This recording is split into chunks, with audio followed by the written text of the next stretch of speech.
farmacéutico de atención primaria. Esta actividad está sujeta a una normativa, ¿no? La normativa viene determinada por la Ley General de Sanidad. El artículo que es importante y trascendental como farmacéuticos es el artículo 103, en donde la custodia, conservación y dispensación de medicamentos corresponderá a, fijaros que son los servicios de farmacia legalmente autorizados, que pueden ser las oficinas de farmacia, los de hospital, y también incluye a los centros de salud y a las estructuras de atención primaria. Entonces, todo esto regula, como digo, el uso de medicamentos dentro de las propias instituciones. La Ley de Garantías y Uso Racional de Medicamentos va un pasito más allá, incluye las mismas estructuras de las que comentábamos, pues están obligados a suministrar y dispensar medicamentos que se soliciten siempre en condiciones legales y reglamentarias. Vuelve a aludir al asunto de la calidad, ¿no? Y al uso adecuado del medicamento en la indicación aprobada. El artículo 81 pues ya nos habla un poquito más de lo que son las unidades o servicios de atención primaria, en donde se responsabiliza algunas de sus funciones garantizar y asumir, ¿no?, la calidad, correcta conservación, la cobertura de las necesidades, es decir, la gestión del stock, la custodia y la dispensación de esos medicamentos para ser de nuevo utilizados. Y ya aquí en Galicia, la ley 3/2019 de ordenación farmacéutica, el capítulo 3 está íntegramente dedicado a la atención farmacéutica en las estructuras de atención primaria, pues la atención farmacéutica, la aplicación de los medicamentos dentro de esas instituciones y la custodia, conservación y dispensación, bla, bla, que hemos comentado. Los depósitos de medicamentos serán siempre bajo la supervisión de un farmacéutico.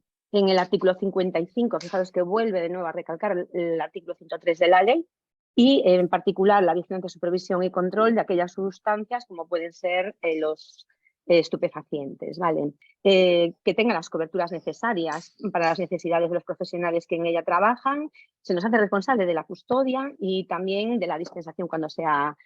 ¿Qué medicamentos vamos a tener en los botiquines? Después Olaya nos va a dar información de todos y cada uno de los que disponemos nosotros, pero aquí quiero comentar también a modo de introducción que en general la medicación de los botiquines es una medicación que se incluye teniendo siempre el visto bueno de la Comisión de Farmacia Terapéutica de nuestras salas, ¿no? Entonces, ¿cómo se decide incluir esa medicación? Bueno, pues habitualmente lo que se tira es de evidencia, ¿no? De guías clínicas que dicen para qué se utiliza una medicación, en qué contexto, por qué es necesaria, y a medida de eso pues ha ido introduciendo en los catálogos de los botiquines esa medicación.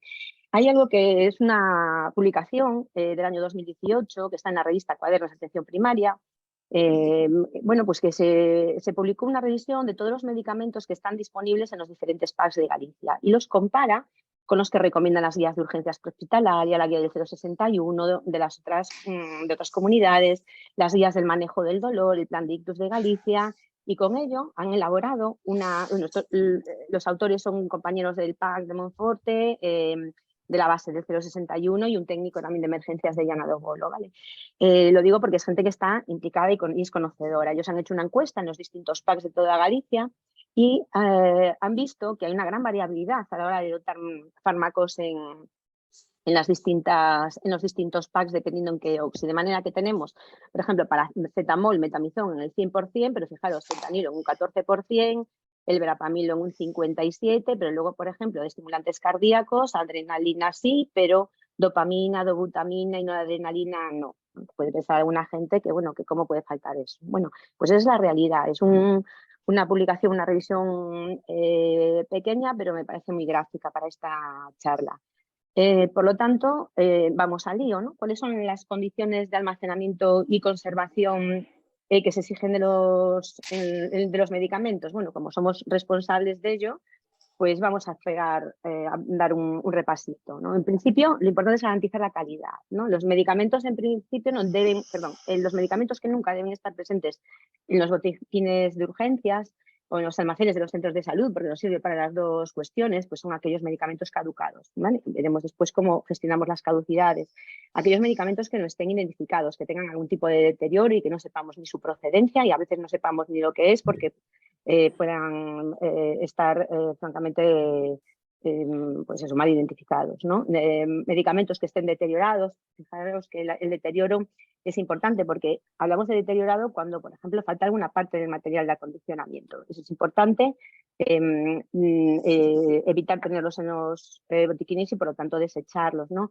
Por ejemplo, con faltas de etiquetado, que eso también puede ocurrir, o a veces ¿cómo se dice? Con una ausencia de datos de caducidad, porque se borran. Vale, cuando hay un reenvasado, como es en este caso, pues a veces se borra la tinta por el roce en el cajón. Bueno, pues ante la duda el medicamento se debe echar.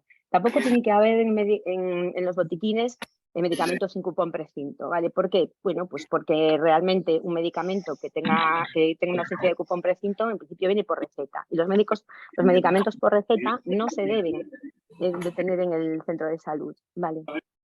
También aquellos medicamentos con un cupón precinto no anulado, ¿no? De farmacia normalmente nos vienen con el código nulo, y a veces cuando ellos no tienen este formato, bueno, pues vienen con el código tachado. Sí que es cierto que nosotros podemos encontrarnos, pues por algún error que pueda ocurrir, un medicamento que conozcamos su procedencia y que evidentemente sabemos que proviene de farmacia de hospital, pues bueno, lo que hacemos es eliminar su cupón precinto y darlo por bueno, ¿no? Siempre y cuando tengamos garantizada esa procedencia. Por lo tanto, también aquellos medicamentos que no estén autorizados por la Comisión de Farmacia, ¿vale? Eso es importante, ya no tanto... es importante porque realmente la Comisión de Farmacia avala el uso de ese medicamento a través de un protocolo. Por lo tanto, podemos incluir medicamentos que sean diagnóstico hospitalario, por ejemplo, que con el protocolo de lo que es la comisión pues se puedan utilizar en atención primaria, siendo pues estos medicamentos de uso hospitalario o de diagnóstico hospitalario. ¿Vale? Entonces, importante para garantizar la calidad, pues no abastecer el botiquín a través de recetas o de muestras gratuitas y evitar todo esto que hemos comentado. De manera general, los medicamentos presentes en los botiquines son para administrarse, que lo hemos visto, lo decía la ley, en un proceso urgente, y en principio no están destinados para entregarse medicamentos para administrarse fuera del centro, ¿no? Bueno, se puede entender alguna situación de fuerza mayor, pues por ejemplo, yo pienso siempre en lo mismo, ¿no? El paciente oncológico a tratamiento paliativo, con vómitos incoercibles, que acude un sábado por la tarde, un domingo por la mañana y se le administra el ondansetron que tenemos autorizado. Está claro que tenemos un ondansetron oral que puede mitigar ese proceso agudo y que le evita la derivación al hospital en ambulancia y la utilización de un recurso de manera eficiente, ¿no? Sería que el paciente se vuelva estable a su casa. Bueno, pues evidentemente, por temor de que el proceso pueda producirse de nuevo y ante la ausencia de una receta de un médico de hospitalaria que pueda hacer la prescripción de ondansetron y un farmacéutico que homologue esa receta, pues no sería descabellado pues a veces dar o entregar una cantidad mínima de tratamiento que cubra el periodo necesario para que el paciente se pueda poner en contacto con su oncólogo o con su médico. Por lo tanto, ese uso, esa entrega dentro de los centros de salud puede tener como un plazo un poquito más extendido que evite al paciente volver al centro de salud, que sería el PAC, el punto de atención continuada, a recibir el mismo tratamiento. Las condiciones de almacenamiento y conservación, pues que sirven realmente para todo, tanto para el almacén, para el botiquín de urgencias, para las consultas. Yo os pongo ahí la foto de nuestro botiquín del centro de salud, justo del PAC, que es bueno, como un armario reconvertido, ¿no? O una habitación reconvertida como en armario, es un sitio pequeñito, lo tenemos así dispuesto, pues a ver, no tenemos ahí un almacén precioso, ¿no? Está montado desde hace casi 20 años, lo tenemos limpio, eso sí, y curioso cómo podemos. Pero bueno, cumple las especificaciones de conservación que recomienda nuestra Sociedad Española de Farmacéuticos de Atención Primaria, dado que no existen protocolos dentro de nuestra área acerca de las condiciones de conservación, pero bueno, quizá tampoco en muchas otras áreas, ¿no? Quizás es un tema pendiente del que bueno, podemos comentar después algo, pero sí seguimos las recomendaciones de una sociedad como es la nuestra, en donde recomienda pues, que las condiciones de conservación sean de temperatura controlada, siempre sin sobrepasar los 25 grados. Yo os digo que aquí hay un radiador que sepáis que está anulado, ¿eh? No es un radiador funcionante. Lo que pasa es que no se pudo extraer de la pared y pues lamentablemente no se pudo retirar. Bien. Bueno, pues tiene que ser un lugar con luz. Esto es luz artificial, es un armario, como os digo, cerrado, que sea fácil de limpiar, que tenga ausencia, si puede ser, de luz directa, que sí lo cumple, y del calor, que también lo cumple porque en principio está anulado. Se recomienda que la medicación esté a 20 centímetros del suelo, ¿vale? En este caso, fijaros, aquí se cumple, pero sin embargo en esta parte no, hay unos, aunque no se aprecia muy bien, hay unos 5 centímetros, pero bueno, suficiente como para poder garantizar, incluso permite hasta limpiar por debajo con frecuencia, ¿vale?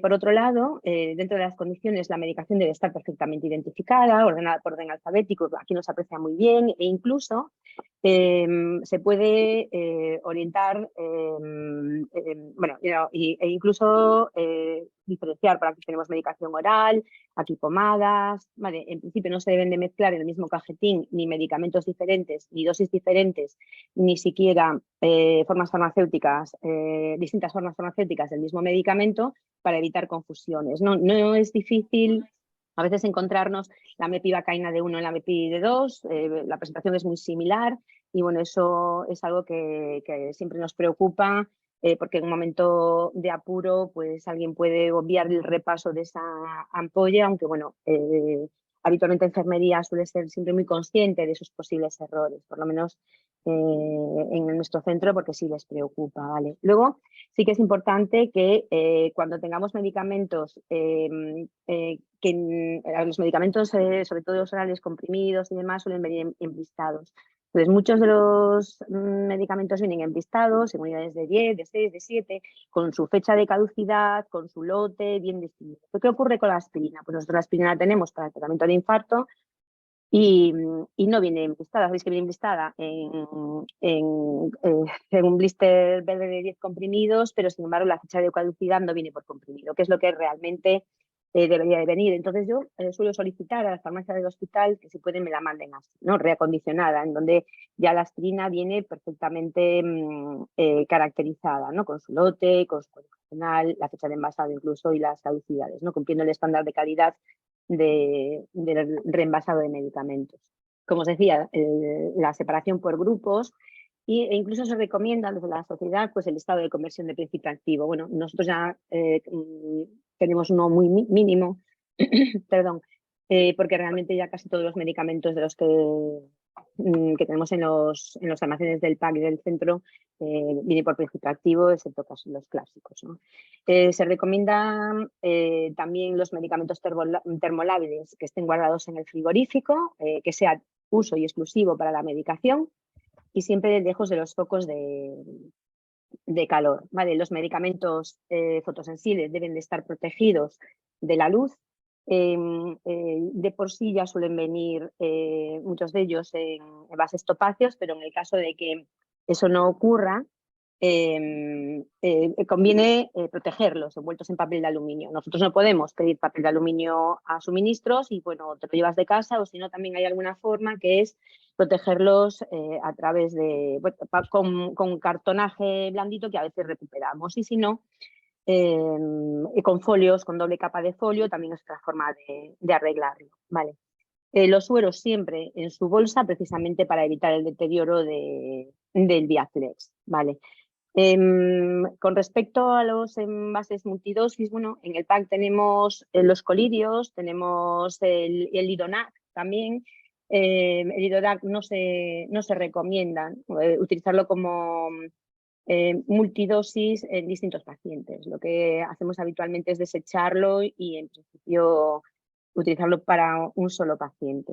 Precisamente porque bueno, pues no es un uso muy frecuente, pero sí que es cierto que la propia ficha técnica recomienda, una vez reconstituido, pues desecharlo después de 24 horas y bueno, nosotros casi por seguridad siempre se desecha en esos pacientes. ¿Qué pasa con los colirios? Bueno, los colirios es cosa aparte, pues los colirios sí se suelen reutilizar.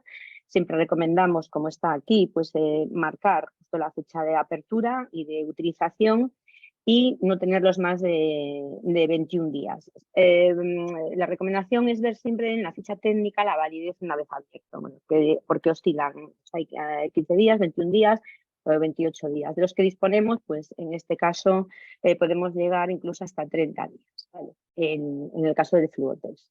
Y luego en la colocación importante, poner siempre los de fecha de caducidad más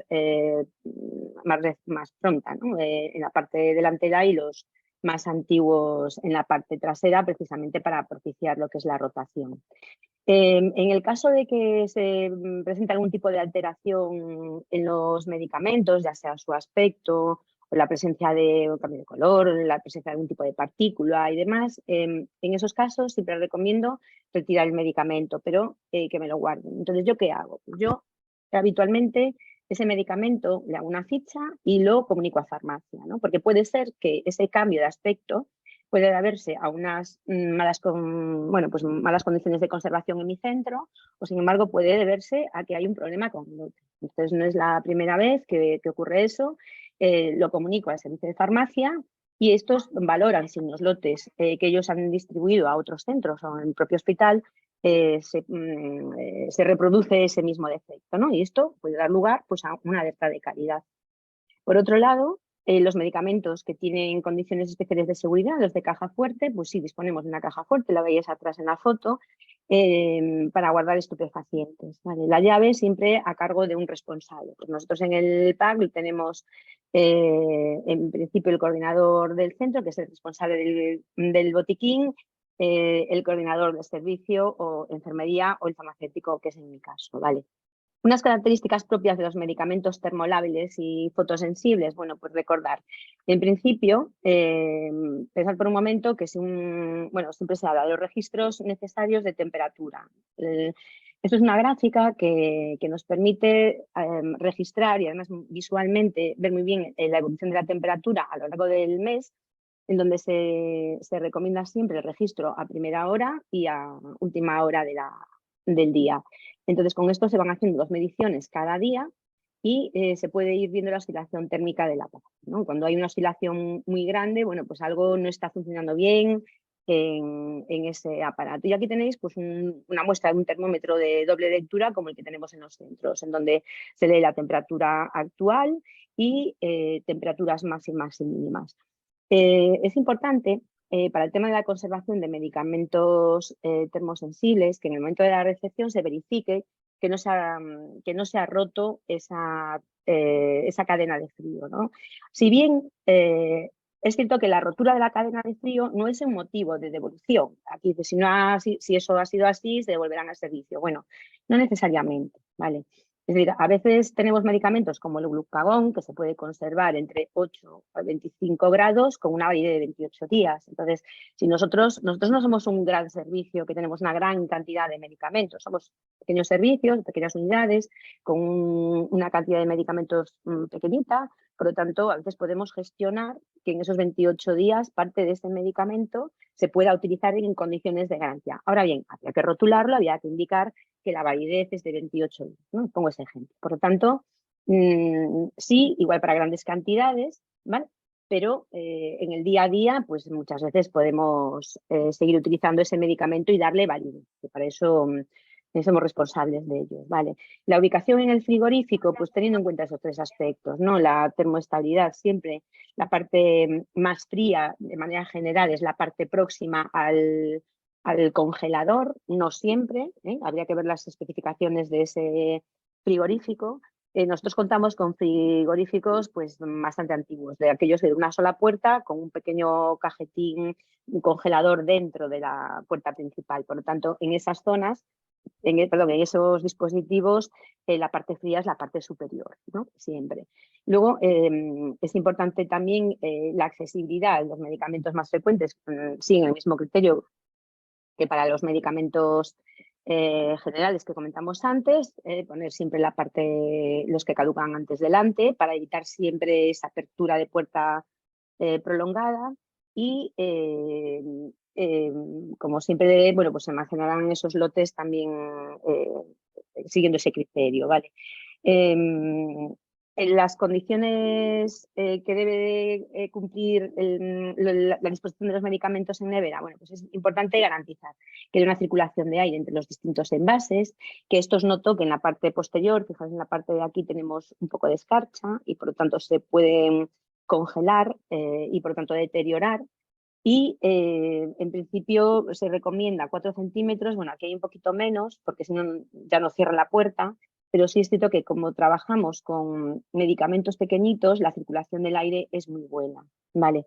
La recomendación, en principio, fijaros, el punto 567 son recomendaciones del grupo electrógeno y tal, que eso es impensable en un centro de salud por el momento, ¿no? Ya enchufes de seguridad, que es algo más sencillo, pues tampoco disponemos. Son fantásticos porque, claro, te garantiza que o vas allí y abres la tapa y sacas el enchufe, o si no, yo no habría un problema de ese tipo, ¿vale? Y luego lo que sí que es importante, que se puede hacer muy bien, es la estabilización de la temperatura de nevera.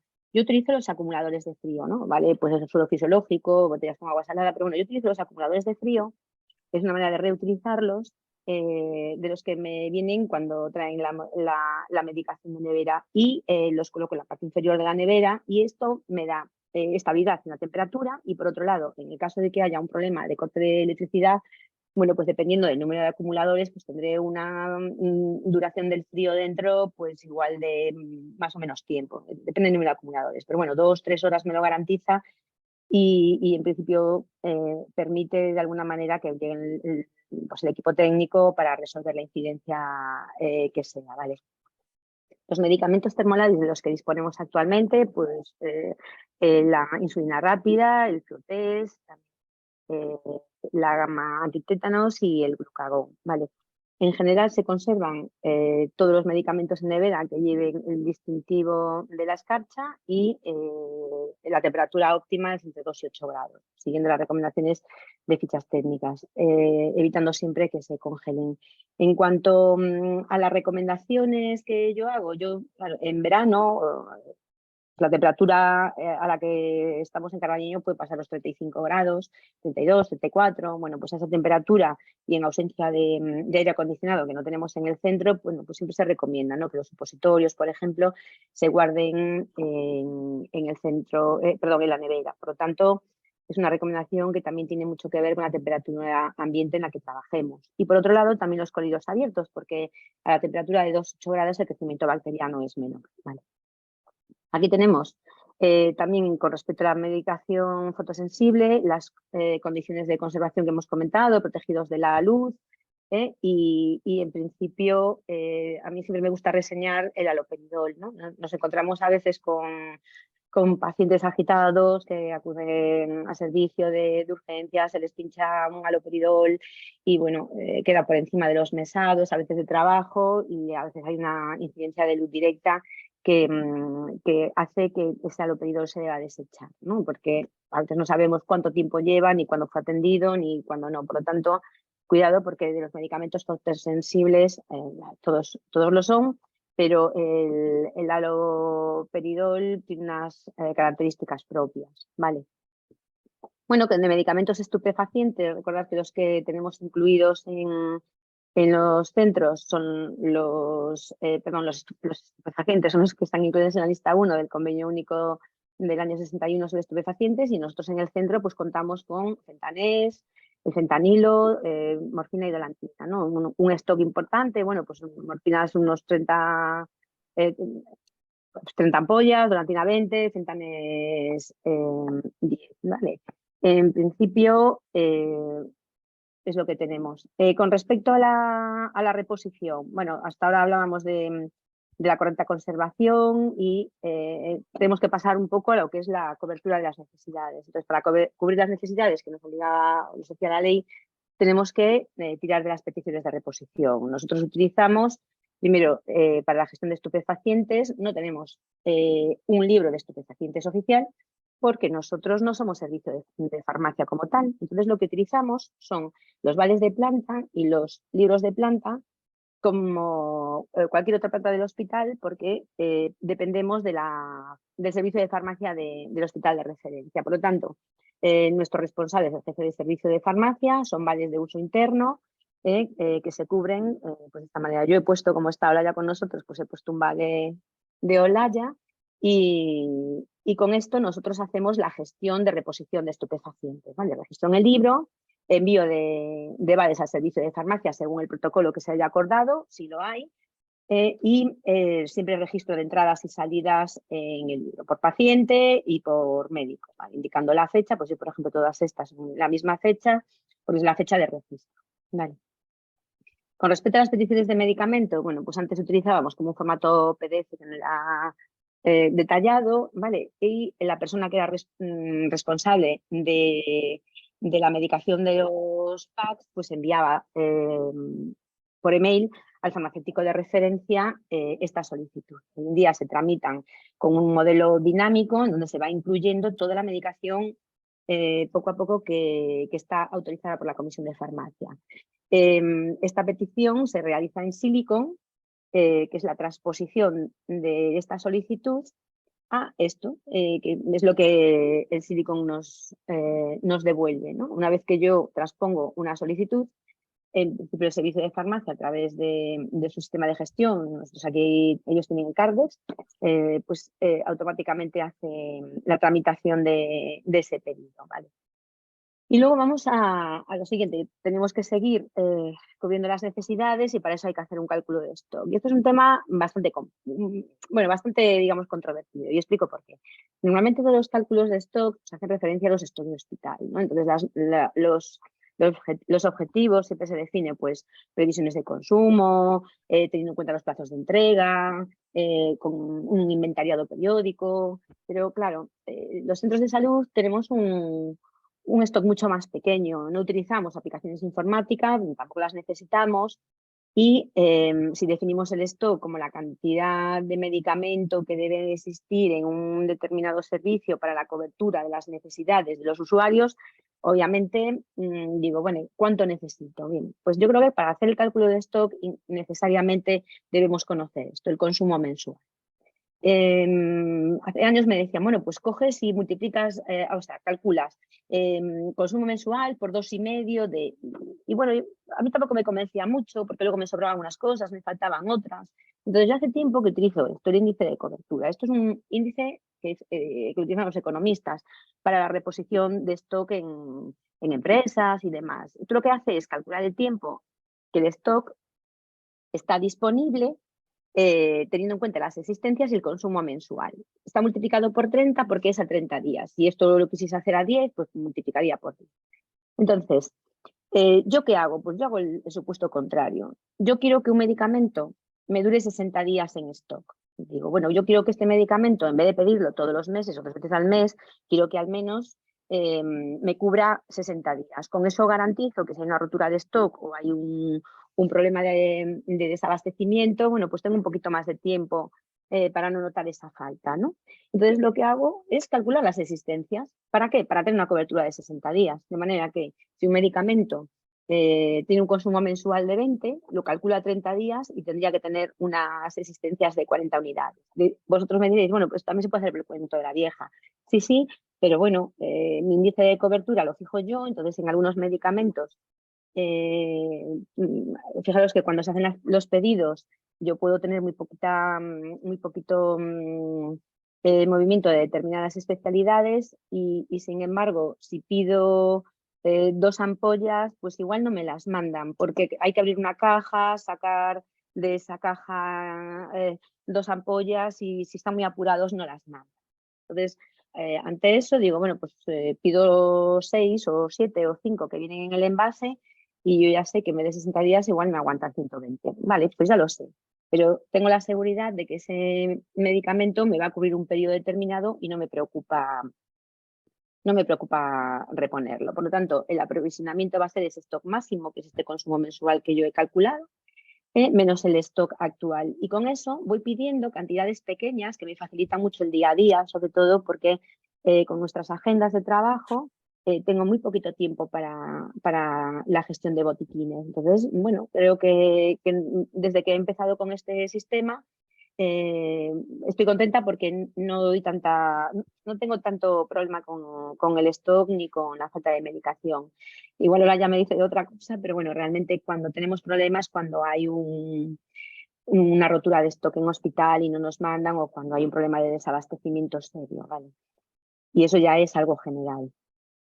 Bien, ¿cómo hago el mantenimiento de caducidades? Bueno, pues el mantenimiento, por un lado, es ver qué es aquello que tengo que retirar, lo que hablábamos antes, pues todo el tema de medicamentos con problemas de acondicionamiento, que estén deteriorados y demás, hay que retirarlos. Y por otro lado, también todos aquellos medicamentos que estén afectados por algún tipo de alerta. Nosotros tenemos la suerte de que desde el Servicio de Calidad y Seguridad de Medicamentos y Productos Sanitarios de la Asociación General de Farmacia, puntualmente nos envían las alertas, ¿no? Pues esta entró ya el otro día, la de la cafeinitrina, y con esta os la pongo de ejemplo porque es un poco como hago yo.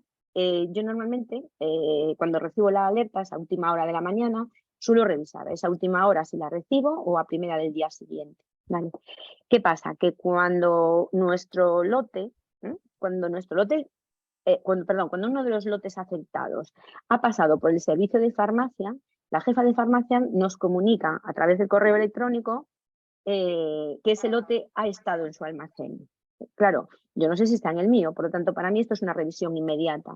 Me levanto en el momento que tenga y enseguida voy a mirar tanto el almacén como el almacén del PAC. Estamos en el mismo edificio, en distintas zonas, pero bueno, me lo permite hacer. Entonces, de esta manera, para mí es una revisión inmediata porque puede ser. De hecho, cuando llegó la alerta, llegó el comunicado del servicio de farmacia y yo, en lugar de tener el lote, el S802, pues tenía el S801, ¿no? Por los pelos, pero no tuve que hacer ningún tipo de retirada. Como tengo una cantidad de stock bastante ajustado, pues enseguida puedo hacer la revisión de los cajetines y en principio cuando me llega una alerta de este tipo también la comunico al PAC para que lo tengan en cuenta y hagan la revisión de los maletines de urgencias, ¿no? Y demás. Bueno, todos los que aparecen, hay varios maletines y por lo tanto que lo hagan con la mayor brevedad posible, ¿no? Como nosotros no tenemos personal técnico disponible, no tenemos apoyo, pues claro, esta manera de trabajar a mí me evita el registro de lotes, que sería una manera fácil de ver. Nosotros tenemos muy poquita medicación y entonces ese registro de lotes, no digo que sea innecesario, pero sí que es cierto que no nos podemos permitir hacer eso, ¿vale? Pero sí hacemos, pues, cuando está afectado, esa devolución, indicando, yo sigo este modelo, ¿vale? Pongo un número de alerta, este es un modelo antiguo de una devolución de un seguril ya del año 2015, que utilizaba este formato, en donde se incluía pues código nacional, el lote, la fecha de caducidad, quién lo devolvía, ¿no? Porque ocurre que a veces no es el farmacéutico, es el enfermero o el médico responsable de un determinado PAC que está exento del centro de salud. O también este otro que recomienda pues la sociedad, en donde también se incluyen pues, datos de la alerta, clase. Bueno, yo creo que los dos formatos nos pueden ayudar en el día a día. ¿Cómo hago el control de caducidades? ¿No? Ya decía, bueno, como no hago registro de lotes, pues tengo que tener un control de caducidades de alguna manera eficiente. No sé si es eficiente, pero a mí me funciona muy bien.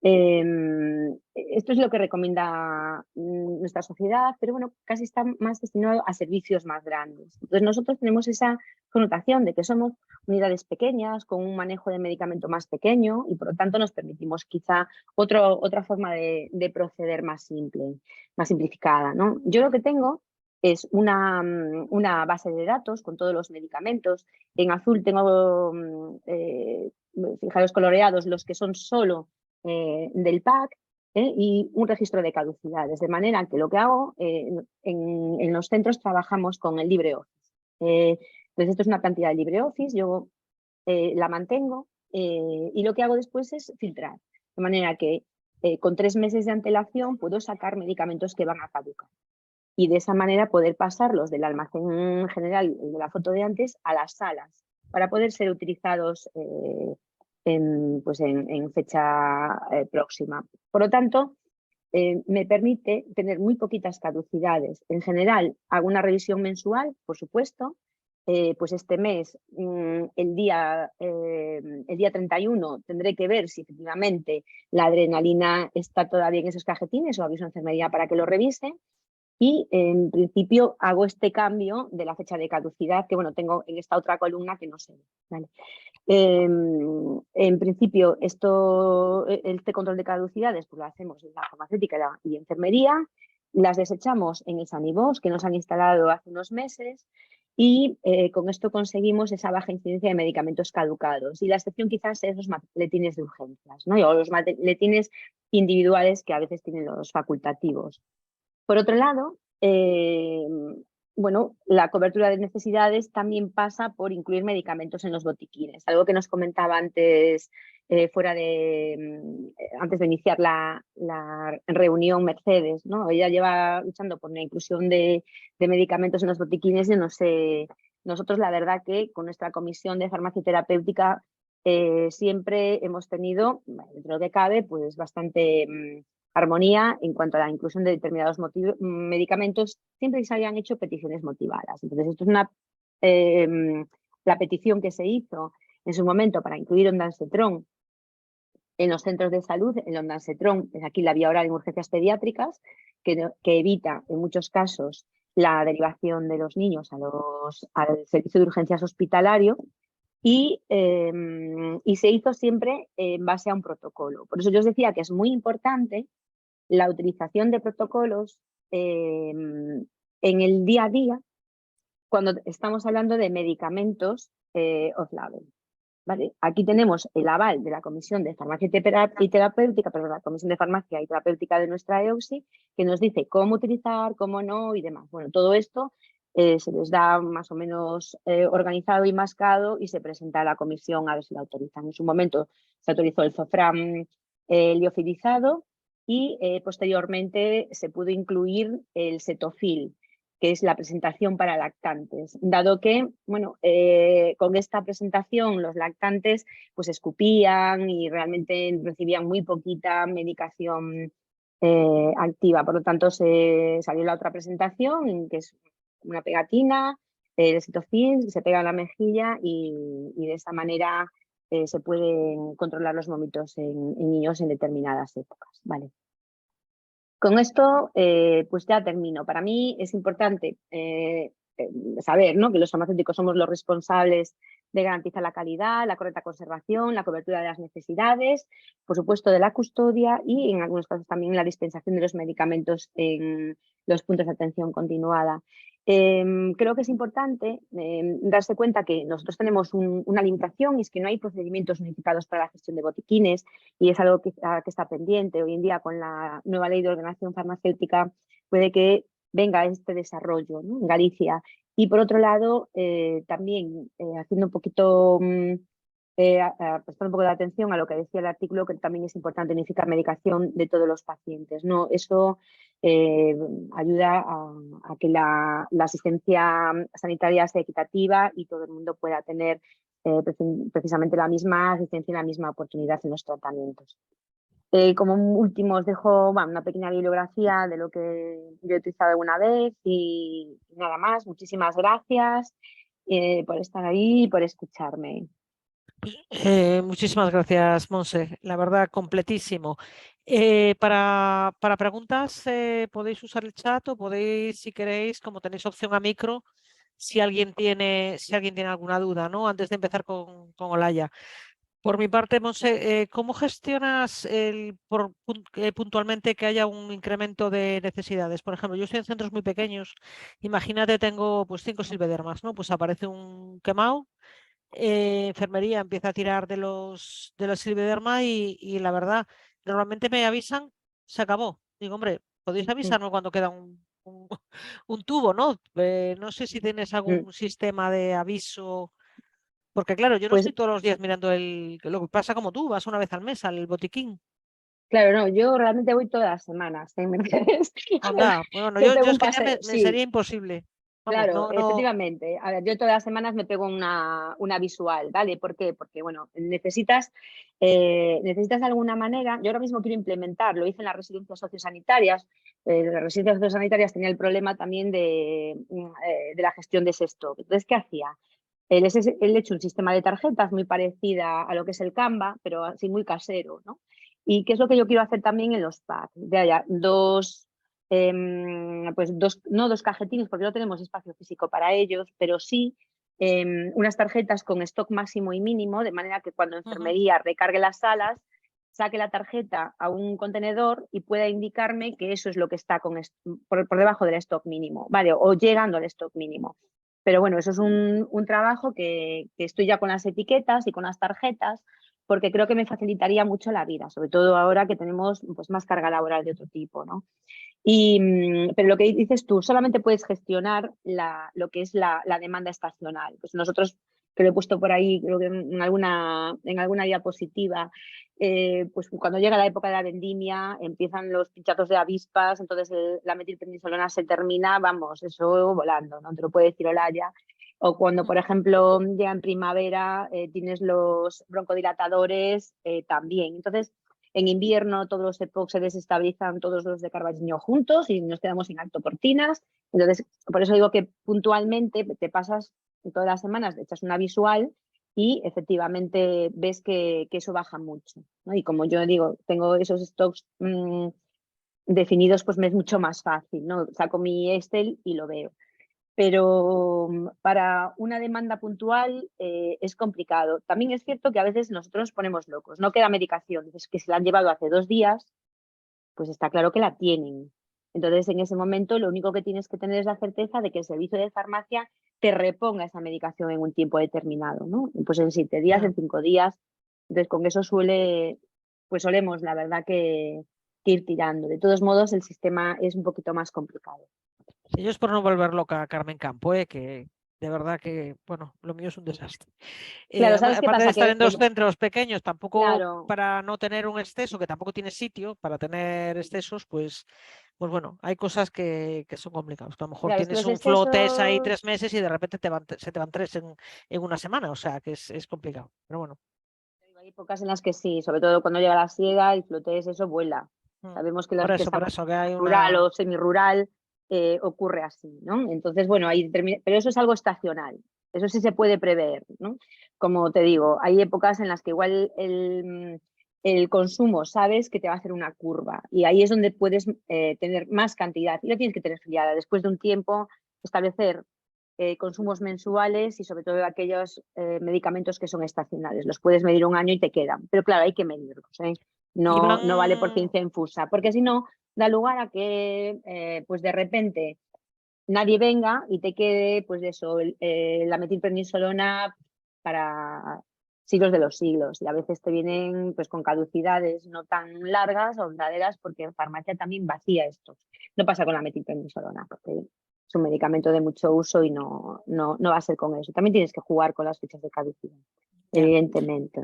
Iván Busto pregunta si con la nueva ley de ordenación farmacéutica, que no es tal, van a ser necesarios más FABs. Yo creo que todos los que estamos aquí, al unísono, vamos a decir que Ojalá. sí.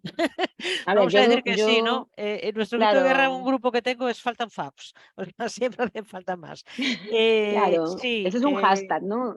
sí, eso lo tenemos claro y bueno, luchamos para ello porque de alguna manera todo lo que manifestamos en nuestras sesiones es dar el valor que tiene nuestro trabajo y la necesidad bueno, y lo que aportamos, ¿no? Para decir que no Claro, estamos aquí de figurines, que hacemos cosas de valor, ¿no? Y claro. por lo tanto se Yo creo que necesita. hay mucha cosa que hacer, Mercedes, en los centros para hacerlas bien. Ya digo, yo Sí, cuento mi faltan FABs. experiencia y yo creo que tenemos muchas limitaciones a la hora de trabajar con rigor y con Bueno, excelencia, que yo creo que los farmacéuticos pues tenemos siempre esa capacidad y aparte esa voluntad, ¿no? De trabajar desde la excelencia. Por lo tanto, bueno, nos faltan medios y seguro que con el tiempo mejoraremos y nos los darán, ¿no? Sobre todo desde que está la ley, como decía Iván. La ley es un comienzo para nosotros, porque Sí. nos establece una base a partir de la cual hay que desarrollar decretos, etcétera, etcétera. Entonces, yo creo que es el comienzo. Hasta ahora no teníamos nada, ¿no? Por eso Vamos es a ver, importante ver van las 50 normas. minutos. Vamos a dejarlo a Olaya que Adelante, hable. Olaya.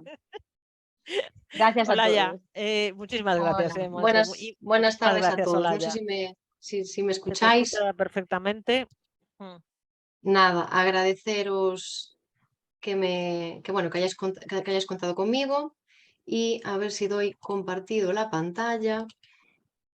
¿Se ve? Sí, bueno, aquí yo perfectamente, sí. Sí, vale.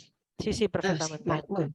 Pues nada, yo voy a hablar un poco de la justificación de estos fármacos a nivel extrahospitalario por un poco las patologías que vemos, ¿no? En todas las diapositivas vais a ver en los diferentes fármacos pues letras A, B, C, eso es la categoría de la FDA, ¿vale? Para el embarazo. Entonces empezamos, no sé por qué no me deja pasar, vale. Ah. Empezamos con el primer punto, que es la analgesia extrahospitalaria. Bueno, todos conocéis los escalones de la escalera analgésica de la OMS. En el primer peldaño vamos a utilizar el paracetamol y los AINES, que se utilizan para el dolor leve. Son todos fármacos con efecto techo y que se pueden utilizar también como ahorradores de opioides. En el segundo escalón, lo que nosotros tenemos en el pack, porque yo siempre me voy a referir a lo que yo tengo en mi pack, evidentemente puede haber cambios con otros packs y otros centros de salud, va a ser el tramadol, que es un opioide menor y por tanto también tiene efecto techo. Y ya para los dolores más graves, más severos, vamos a utilizar fármacos que no tienen efecto techo, que van a ser los opioides mayores ya en el tercer escalón. Entonces, voy a empezar uno por uno, ¿vale? Primero el paracetamol, es un analgésico con efecto antipirético, sin efecto antiinflamatorio, lo vamos a tener en comprimidos y además en viales de 500, me consta que hay otros packs en los que hay viales de 1000 miligramos, de 1 gramo, pero bueno, en el nuestro tenemos de 500, vamos a tener también para pediatría gotas de 100 miligramos mililitro y además supositorios, ¿vale? Para el tratamiento de la fiebre, casi siempre lo utilizamos para eso. No se debería de usar en insuficiencia hepatocelular y aquí os dejo la dosificación. En adultos vamos a utilizar dosis de 500 miligramos a 1 gramo, tanto vía oral como vía IV, 4 veces al día, se podría repetir con un máximo de 4 gramos al día. Y esta ya sería la dosis pediátrica, que sería para menos de 50 kilos, que sería la de 15 miligramos por kilo por dosis. Y esto se podría repetir 4 veces al día con un máximo de 75 miligramos por kilo por dosis. Aquí os dejo que el antídoto específico va a ser la N-acetilcisteína y lo vamos a utilizar solo cuando rebasemos la dosis hepatotóxica. Aquí os dejo la que es para cada grupo de edad, ¿vale? Para mayores de 3 meses, 150 miligramos por kilo y para adolescentes y adultos, pues ya la dosis de 8 o 10 gramos al día. Luego tenemos los supositorios, aquí tenemos el Febrectal de 300, que lo vamos a utilizar para niños entre 20 y 50 kilos, el Febrectal lactantes de 150, que lo vamos a utilizar en menores de 20 kilos, y ya la dosis de adulto tendríamos que coger 2 de 300. Aquí os dejo las dosis del 0,61, pero bueno, son las mismas. Y luego tendríamos el jarabe. El jarabe no se debería de rebasar los 60 miligramos por kilo día. Y para este tipo de jarabe, en estas concentraciones, muchas veces nosotros lo que hacemos es calcularlo como el peso multiplicado por 0,15. Y así nos dan los mililitros por toma. Pero bueno, también se puede utilizar con lo que os dije antes, de 15 miligramos por kilo por dosis. Nos vamos con los antiinflamatorios, que como sabéis son inhibidores de la COX, por tanto los efectos mayoritarios van a ser a nivel gastrointestinal, aunque hay que tener cuidado con la función renal y también con el alargamiento del tiempo de hemorragia. Vamos a tener estos 3 fármacos, el Voltaren de 75 miligramos en ampollas, que solo se podría administrar a nivel intramuscular, y el diclofenaco de 50 en comprimidos. Luego tendríamos, decir del diclofenaco o del Voltaren que se podría utilizar no solo para el dolor como antiinflamatorio y demás, sino que también se utiliza en las metástasis óseas y en los pacientes paliativos lo vamos a utilizar también para la fiebre. Vamos a paliar la fiebre con eso y no con paracetamol. Luego tendríamos el Enantium. Las dosis máximas de ambos son estas que veis aquí, 150 miligramos al día, y el Enantium en ampollas pues se podría poner tanto IV como intramuscular en dosis de 50 cada 8 o 12 horas. ¿Vale? Normalmente nosotros lo utilizamos IV directo o intramuscular. Se puede poner IV intermitente, pero no lo solemos utilizar. Tenemos el ibuprofeno, también para niños, en esta dosificación. Hay también el que es del 4%, pero ese no lo tenemos nosotros en nuestro pack, lo tenemos el de 20 miligramos mililitro. Lo administraríamos en dosis de 10 miligramos por kilo y sin superar los 40 miligramos por kilo por día. La dosificación facilitada, como lo calculamos nosotros, sería el peso dividido entre 3 y nos daría los mililitros en cada toma. Luego nos vamos con el metamizol, que es un AINE que también tiene un efecto espasmolítico, con lo cual lo vamos a utilizar sobre todo en el dolor tipo cólico y también se utiliza en la fiebre que no responde a otros antitérmicos como ibuprofeno o paracetamol. Esto se utiliza sobre todo más en los niños, pero nosotros no disponemos del metalgial a nivel del pack. Solo disponemos de las ampollas de 2 gramos y de los comprimidos de 575. La máxima precaución que tenemos que tener con este fármaco es que administrado por vía IV en bolo da muchísima hipotensión, entonces tenemos que tener mucho cuidado y monitorizar al paciente cuando lo ponemos. Por eso se prefiere no ponerlo IV directo, sino IV intermitente, monitorizando la tensión. Las dosis máximas van a ser de 6 gramos al día, no podría ponerse en menores de 3 meses o menores de 5 kilos. Bueno, luego nos vamos con el segundo y el tercer escalón, que bueno, al final son todos opioides, van a tener como antídoto común la naloxona y como efectos secundarios más frecuentes, pues la confusión, el aumento de la PIC, la depresión respiratoria, el broncoespasmo, hipotensión y bradicardia, porque tienen un efecto histaminérgico y además espasmo biliar y miosis, que esto van a ser los síntomas con los que van a cursar los pacientes que están intoxicados por opioides. Luego tenemos que tener cuidado con mezclarlos con depresores del sistema nervioso central y sobre todo con otros neurolépticos por su efecto sedante e hipotensor, y también con los IMAUs y la amiodarona. Nos vamos entonces con el tramadol, que pertenecería al segundo escalón. Digamos que no produce tanta depresión respiratoria y tiene mayor estabilidad hemodinámica que otros opioides, porque no tiene efecto sobre los receptores supraespinales. Tiene además un efecto dual sobre la serotonina, por tanto hay que tener cuidado con juntarlo con otros fármacos que tengan este mismo efecto, porque se puede producir un síndrome serotoninérgico. Y luego las ampollas que tenemos son de 100 miligramos, que son estas de aquí. Yo os puse la mepivacaína porque sí que es cierto que son ampollas que se parecen muchísimo, hay que tener mucho cuidado en no confundirse con ellas. La dosis que vamos a utilizar va a ser de 1,5 a 2 miligramos por kilo, con dosis máximas de 400 miligramos, y se podría utilizar tanto a nivel intramuscular como subcutánea y también intravenosa lenta. Nosotros realmente solemos utilizar la IV intermitente, ¿vale? Diluyéndola en 100 mililitros de fisiológico, pasándolo en media hora, 1 hora. Incluso a veces lo ponemos con el Primperan para evitar las náuseas secundarias de este fármaco. En el tercer escalón ya vamos con el fentanés. Es un fármaco que tiene un efecto clínico muy rápido, dura aproximadamente 1 hora y es de los más potentes, es 100 veces más potente que la morfina. Es esta ampollita que tenemos aquí. Es el opioide preferente en el politraumatismo porque libera menos estamina que la morfina, por tanto hipotensa menos y bradicardiza menos, y estos pacientes ya de por sí son pacientes pues, bradicárdicos, tienen fracturas, están sangrando, entonces son más pacientes con mucha inestabilidad hemodinámica. Preferimos este tipo de fármaco para el dolor. Está contraindicado en menores de 2 años y luego también puede dar espasmos musculares, que es un efecto secundario frecuente. Las ampollas las vamos a tener de 150 microgramos, aquí os lo puse en miligramos, pero es lo mismo, 150 microgramos en 3 mililitros. Como veis aquí, el 0,61 recomienda diluirlo para facilitar la dosificación, entonces nosotros lo que vamos a hacer es, en estos 3 mililitros, los juntamos con 12 mililitros y igualamos estos 150 microgramos a 15 mililitros, con lo cual nos quedaría una dilución de, en cada mililitro, 10 microgramos. Si el paciente en bolo IV, porque es como lo vamos a utilizar, bolo IV, es una situación de emergencia, el paciente está grave, tiene dolor, lo vamos a utilizar en dosis de 1 microgramo por kilo, pues aproximadamente si son 50 kilos, 50 microgramos. Nos vamos a la dilución, 5 mililitros de la dilución. Luego tendríamos el cloruro mórfico, que bueno, tarda más en hacer efecto, 15 minutos, pero dura más, hasta 4 horas. Es el fármaco que vamos a utilizar no solo como analgésico, sino en la sedación, es el que controla la disnea y el dolor. Y aparte lo vamos a utilizar también en la disnea asociada a insuficiencia ventricular izquierda y edema agudo de pulmón, por este efecto que os pongo aquí. Tiene un efecto vasodilatador arterial y periférico y disminuye el consumo de oxígeno miocárdico.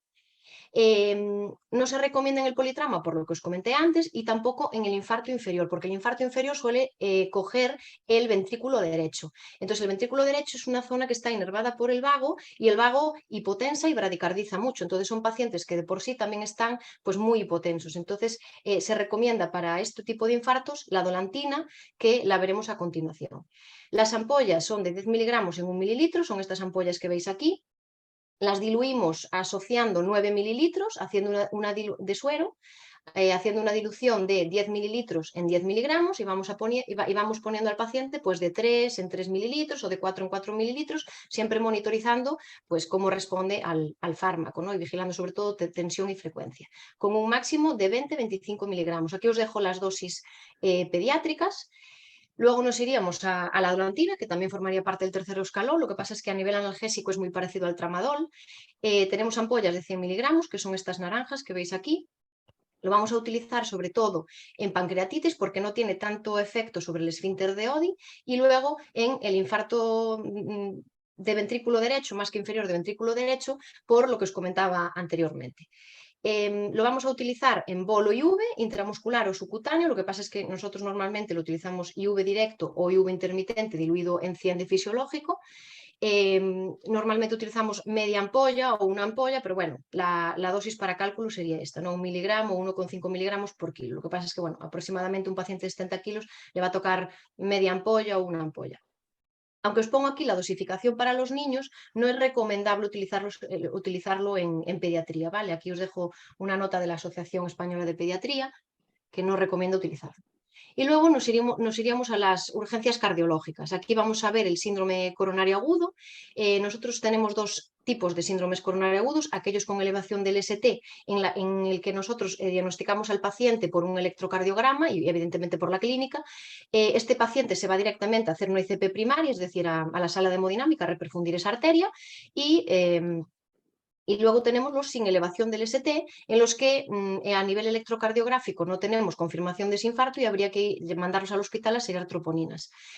Los fármacos que vamos a utilizar son estos que veis aquí. Esto está quitado el Progallium.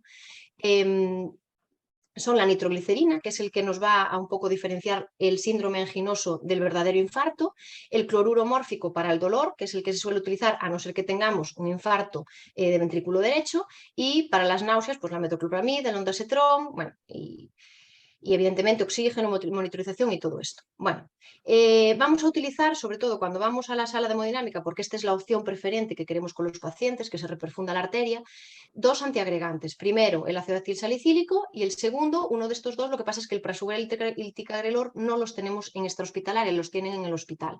Nosotros solo tenemos el clopidogrel. Entonces, empezamos por la nitroglicerina. Tiene un efecto vasodilatador arterial y venoso, no solo a nivel coronario, sino a nivel del territorio venoso. Disminuye la resistencia de las vasculares pulmonares y además disminuye el consumo miocárdico de oxígeno, con lo cual es ideal también para patologías como el edema agudo de pulmón y también para la emergencia hipertensiva, no solo para el infarto.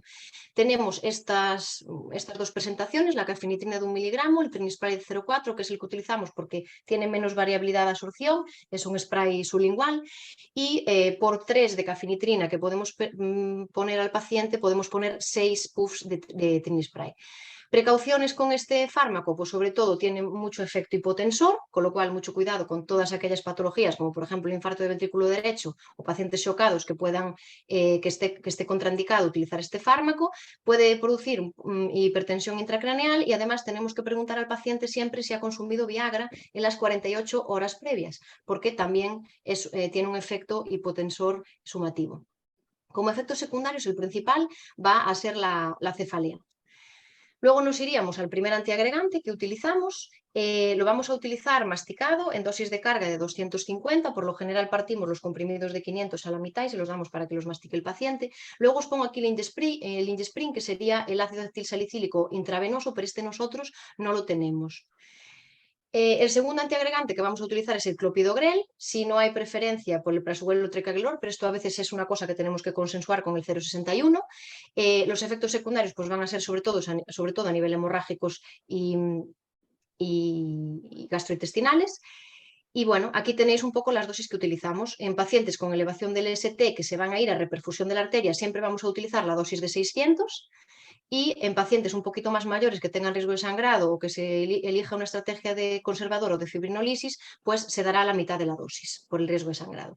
En el síndrome coronario agudo sin elevación del segmento ST, aquí vamos a dar la dosis de 300, mandamos al paciente, seríamos troponinas y una vez que se vea que realmente es un infarto, se da la otra dosis de 300, haciendo la de 600 y se manda a ICP primaria al paciente. Aquí puse la enoxaparina, pero la enoxaparina realmente en el infarto solo tiene una indicación, al menos la que nosotros tenemos, que es en el síndrome coronario agudo con elevación del ST, si se hace fibrinolisis, es decir, si no se manda a hemodinámica al paciente. Pues en hospitales muy alejados muchas veces no se cumplen los tiempos y hay que hacerlo así. Esto se va a hacer solo en mayores de 75 años por el riesgo de sangrado, porque incluso en los menores de 75 se prefiere poner la heparina intravenosa antes, y luego también cuando mandamos al paciente a hemodinámica también se pone a nivel intravenoso la enoxaparina antes de hacer el tratamiento en la sala de hemodinámica. Luego vamos al edema agudo de pulmón. El edema agudo de pulmón no deja de ser una insuficiencia cardíaca izquierda muy marcada. Cuando hay problemas a nivel del corazón izquierdo, lo que va a pasar es que aumentan las presiones a nivel retrógrado, produciendo exudado por presión a nivel del pulmón. Con lo cual van a ser pacientes que tengan pues, cianosis, tos, ortopnea, disnea paroxística nocturna. Bueno, son pacientes que vienen desaturados, bastante mal. El tratamiento que vamos a utilizar es lo que llamamos aquí, movida, ¿vale? Porque además es una patología que es una movida. Vamos a utilizar el mórfico, vamos a utilizar oxígeno, vasodilatadores, diuréticos y aminas simpático-miméticas. La morfina ya hablé de ella, la nitroglicerina también por sus propiedades. Y luego vamos a hablar de la furosemida y la digoxina. La furosemida ya sabéis todos que es un diurético de ASA, además actúa a nivel de este intercambiador sodio-potasio-cloro, eliminando potasio, con lo cual lo vamos a utilizar también en los casos de hiperpotasemia. Y en todos los casos que necesitemos una diuresis rápida, ¿vale? Por ejemplo, las emergencias hipertensivas, no solo en el edema agudo de pulmón, sino también en insuficiencia renal o hepática. Tenemos ampollas de 20 miligramos, que son estas que veis aquí, y normalmente solemos utilizar dosis IVs directas, sin fluido de infusión, y bueno, utilizamos dosis pues, de 1 o 2 ampollas IV en 2 minutos. Pueden repetirse múltiples veces, ya veis aquí que la dosis máxima es muy amplia. Y luego nos iríamos a la digoxina. La digoxina la meto aquí, pero ya veréis que además se utiliza también como antiarrítmico. Es un glucósido cardiotónico, tiene un efecto inotropo positivo, con lo cual aumenta la contractilidad cardíaca, dromotrópico negativo, disminuyendo la conducción de impulsos en el nódulo auriculoventricular, y además es cronotrópico negativo, disminuye la frecuencia cardíaca y realmente la insuficiencia cardíaca solo va a estar indicada en aquella que tiene respuesta ventricular rápida, ¿vale? Y que sea sistólica. Luego, también lo vamos a utilizar como antiarrítmico en las taquiarritmias supraventriculares que no estén asociadas a Wolff-Parkinson-White. El Wolff al final son vías accesorias que se crean y que pueden dar lugar a taquicardias. Aquí no se pueden utilizar porque la digoxina hiperactiva estas vías accesorias, a diferencia de la amiodarona, que ahí sí se puede, la amiodarona aquí sí se puede utilizar en el Wolff. Y bueno, las ampollas que tenemos son de 0,5, son estas que veis aquí. Tenemos que tener precaución en insuficiencia renal crónica y en fármacos que puedan aumentar pues, los efectos de la digoxina, como la amiodarona y los calcioantagonistas, y nosotros realmente lo que hacemos es una digitalización rápida. En pacientes que no la utilizaban previamente, vamos a utilizar la ampolla entera, IV, normalmente se pone directa o IV intermitente en un suero pasada, pues eso, 10-20 minutos. Y en pacientes que previamente la tomaban, pues pasamos la mitad de la ampolla. Luego nos vamos a las braditaquiarritmias. Evidentemente, en las bradiarritmias lo que vamos a intentar es taquicardizar al paciente y en las taquiarritmias, pues lo contrario. Empezamos por la atropina, que es un anticolinérgico, que además actúa aumentando la frecuencia cardíaca por bloqueo de los estímulos vagales. Tenemos ampollas de 1 miligramo mililitro, que son estas que tenemos aquí. No solo las vamos a utilizar en la bradicardia, sino también en la intoxicación por organofosforados, además en las mismas dosis, y también en algunos bloqueos. Y pongo algunos, ¿por qué? Porque hay bloqueos que se originan fuera de, digamos, de donde está inervando el vago. Entonces, evidentemente, en esos bloqueos la atropina no va a funcionar. Y son los bloqueos AV de segundo grado tipo 2 y de tercer grado, ¿vale? Aquí tendremos que poner adrenalina o marcapasos transcutáneo si es que lo tenemos, porque en algunos sitios no lo tenemos. Bueno, la atropina puede producir un broncoespasmo y además, bueno, todos los efectos anticolinérgicos, y realmente nosotros la utilizamos en bolo IV directo, ¿vale? Para las bradicardias y para la intoxicación por organofosforados, con dosis máxima de 3 miligramos, que serían 3 ampollas. Normalmente ponemos una ampolla y una ampolla, aunque hay gente que prefiere poner 0,5 6 veces. Lo que pasa es que aquí os pone que dosis de menos 0,5, si la enfermera te las carga mal, te carga 0,45 en vez de 0,5, está descrito que puede producir una bradicardia paradójica, que es lo que no queremos conseguir. La adrenalina, además del efecto taquicardizante, tiene otros efectos. Produce broncodilatación a nivel pulmonar y además tiene un efecto alfa-adrenérgico a nivel de las resistencias periféricas, aumentando la presión arterial. Entonces, por eso mismo la vamos a utilizar no solo en los bloqueos en las bradicardias, sino también en la parada cardiorrespiratoria, la anafilaxia, las crisis asmáticas graves y el croup laríngeo. Las ampollas son de 1 miligramo en 1 mililitro, son estas ampollas que veis aquí. Lo vamos a utilizar en la parada cardíaca, tanto en la desfibrilable como en los ritmos no desfibrilables, en bolos IV o intraóseos, aquellos que tengan intraósea, de 1 miligramo cada 3-4 minutos, siempre lavando con un poquito de suero. Y luego en la bradicardia realmente se debería de poner una perfusión con una bomba, pero nosotros no tenemos bomba, entonces lo hacemos un poco a ojo, ¿vale? Ponemos una ampolla de adrenalina en 100 de fisiológico o 2 ampollas en 250 y vamos posando poco a poco, revaluando frecuencia y tensión arterial. Aquí tenéis el algoritmo del 0,61, como veis. El primer fármaco a utilizar es la atropina. En estos bloqueos realmente no suele ir la atropina, entonces realmente nos vamos a la adrenalina o a la leudina, que nosotros no la tenemos, o al marcapasos transcutáneo. Luego, los ritmos no desfibrilables, se utiliza la adrenalina lo antes posible, cada 2-3 minutos. Y en los ritmos desfibrilables utilizamos la adrenalina a partir del tercer choque cada 4 minutos, 3-4 minutos aproximadamente. Y también utilizamos la miodarona. La miodarona la vamos a ver a continuación. Vienen ampollas de 150. Normalmente en el tercer choque vamos a dar 2 ampollas con un lavado de suero, que en este caso va a ser glucosado. Y luego en el quinto choque se podría dar una dosis de 150. Aquí os pongo la RCP de los niños. Las dosis de adrenalina son un poco complicadas de calcular en esa ampolla tan chiquitina. Entonces, bueno, en pediatría recomiendan hacer una dilución para calcular bien las dosis. Entonces, tenemos en la ampolla de 1 miligramo por 1 mililitro, vamos a añadir 9 mililitros de suero fisiológico, por lo tanto vamos a tener una concentración de 1 miligramo en 10 mililitros, que eso equivale a 0,01 miligramos, que veis que era la dosis que teníamos que dar al niño, en 0,1 mililitros. Entonces, lo que vamos a hacer de esa dilución es dosificar a partir de los mililitros, porque son equivalentes. Entonces, si el niño pesa 5 kilos, pues 5 por 0,1 mililitros van a ser 0,5 mililitros de esa dilución. Si el niño pesa 10, pues va a ser 1 mililitro, y así vamos a poner 1, 1, 1, o bueno, 0,5, 0,5, 0,5, y es más fácil la dosificación. La miodarona es un antiarrítmico que además disminuye la conducción auriculoventricular y de las vías accesorias, a diferencia de lo que decíamos con la digoxina.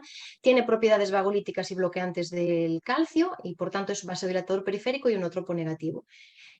Nunca lo vamos a utilizar en ritmos no desfibrilables, solo en la otra parte del algoritmo, y luego no solo lo utilizamos en las taquicardias supraventriculares, sino en las taquicardias ventriculares que están estables. Puede bradicardizar, puede producir hipotensión, puede incluso producir disfunciones tiroideas por el yodo y empeoramiento de la insuficiencia cardíaca, y hay que tener cuidado con mezclarlo con fármacos que puedan tener un alargamiento del QT, como son los neurolépticos, algunos antibióticos como la citromicina, etcétera, que pueden producir, bueno, son arritmogénicos y producen torsades. La amiodarona normalmente la diluimos siempre en suero glucosado para disminuir la incidencia de flebitis superficial. Como veis aquí, lo que os decía, las 2 ampollas y la ampolla de la RCP. Y aquí os pongo el cuadro de las taquiarritmias del 0,61. Se utiliza muchísimo la amiodarona en muchísimas arritmias y aquí vamos a hacer un poco también a ojo, igual que hacíamos con la adrenalina.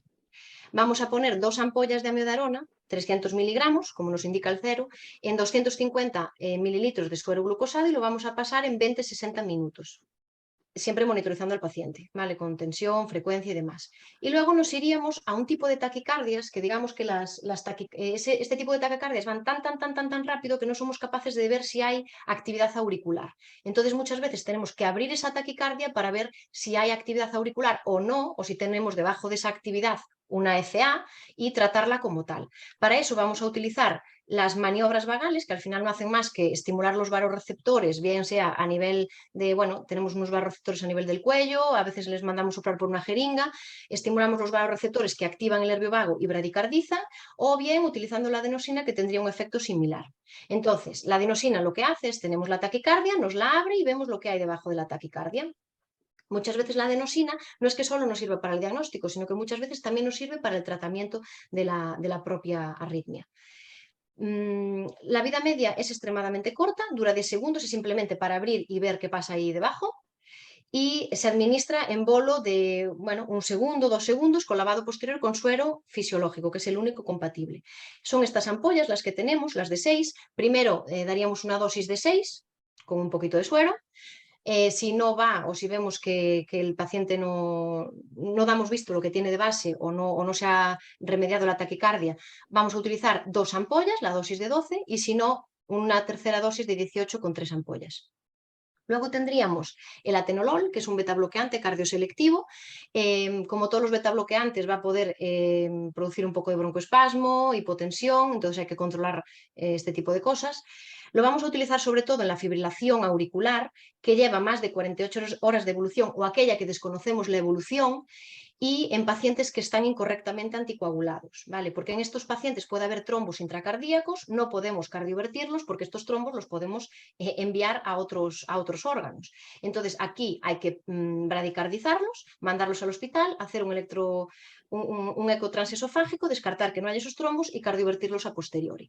Las dosis son 2,5 miligramos en 2-3 minutos, que se pueden repetir consecutivamente hasta conseguir una frecuencia estable, con un máximo de 10 miligramos. Y se puede poner IV directo o IV intermitente, con un suerito de 100.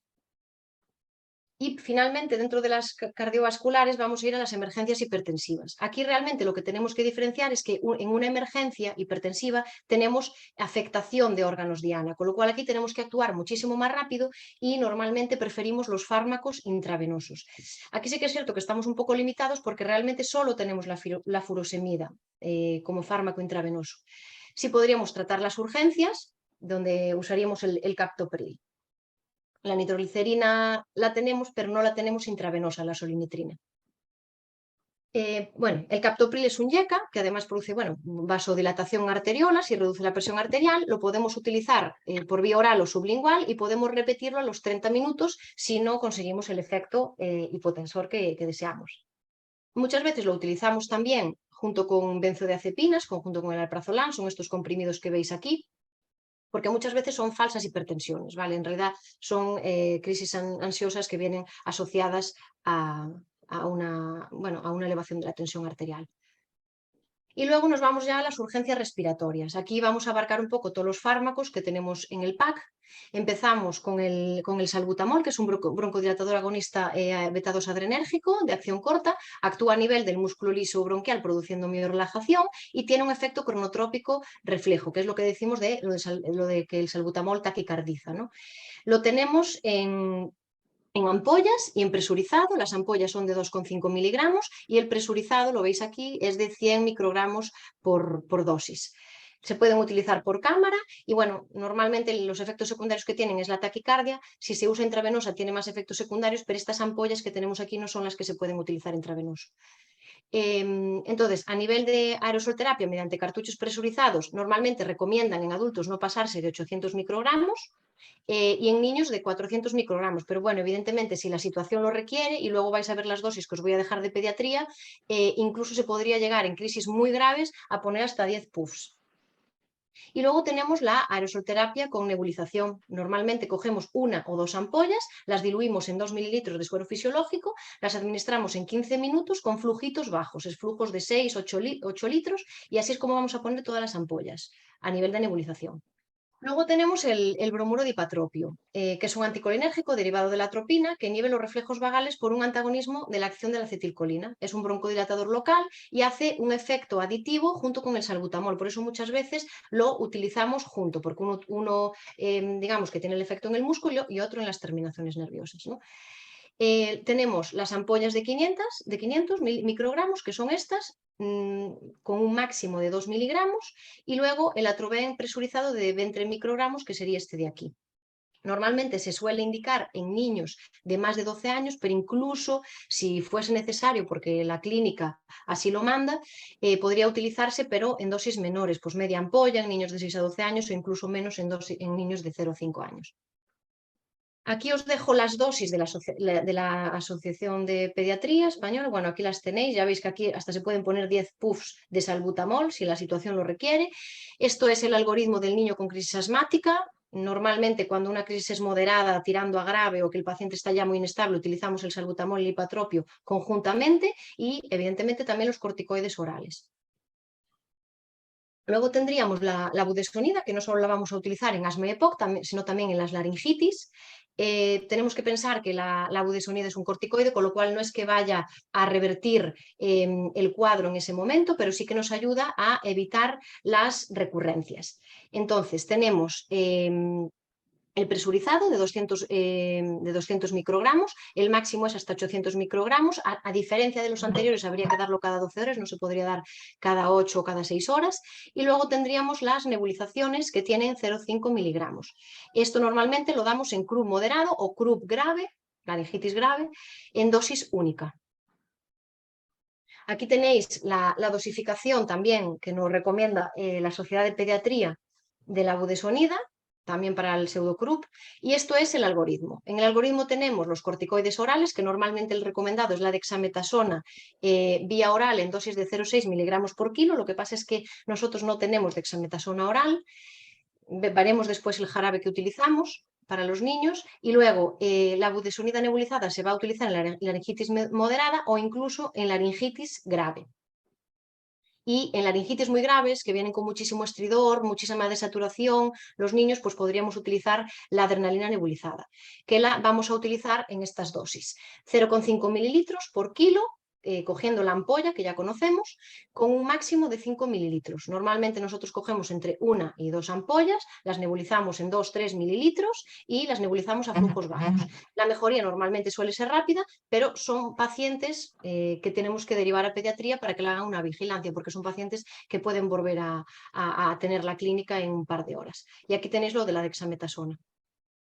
A nivel de los glucocorticoides no me voy a meter porque en realidad son fármacos que no van a tener casi efectos secundarios en tratamiento agudo, como mucho pues pueden subir un poco el azúcar, la tensión, puede ser un poco taquicardizantes, confusión, euforia, pero por lo general el prototipo cushingoide lo van a producir con dosis crónicas.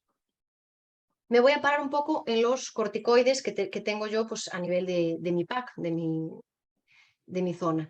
Tenemos la hidrocortisona, que sería el que tenemos de acción corta. La hidrocortisona parece ser que puede tener un efecto más rápido que los demás. Los de acción intermedia, que son la prednisolona y la metilprednisolona. Y luego los de acción prolongada, que nos vamos a meter en la dexametasona y la betametasona. Tenemos la hidrocortisona, que la teníamos previamente en viales de 100 miligramos mililitros, actualmente no tenemos esos viales, hubo un cambio en la denominación, pero realmente la dosis, o sea, el principio activo, la cantidad sigue siendo la misma. Hay que avisarle al paciente cuando le administramos en bolo y V, porque puede producir quemazón y hormigueo en la zona perineal. Y bueno, aquí os dejo las dosis para todo lo que se utiliza, incluso aquí tampoco están las dosis de la enfermedad inflamatoria intestinal, que también se podría utilizar en este este caso. Pero bueno, aquí veis en asma grave y en shock anafiláctico son dosis de 200 miligramos, aproximadamente en las dos se usa lo mismo, con un máximo de 6 gramos, y en los niños más adultos la misma dosis. Los niños más chiquitines, pues habría que calcular la dosis con un máximo de 500 miligramos. Normalmente lo vamos a dar IV directo o intramuscular. IV intermitente es muy raro que lo utilicemos. La metilprednisolona tiene las mismas indicaciones, se puede poner de la misma manera. Y tenemos la de 20 miligramos y la de 40 miligramos para hacer las diferentes dosificaciones. Aquí la dosis que vamos a poner es de 1 a 2 miligramos por kilo. Un paciente que pesa 60 kilos le vamos a poner 60 en bolo, 60 miligramos en bolo, con lo cual tendríamos que coger una de 40 y una de 20. Y en los niños vamos a utilizar la misma dosificación, pero dividida en 2 dosis.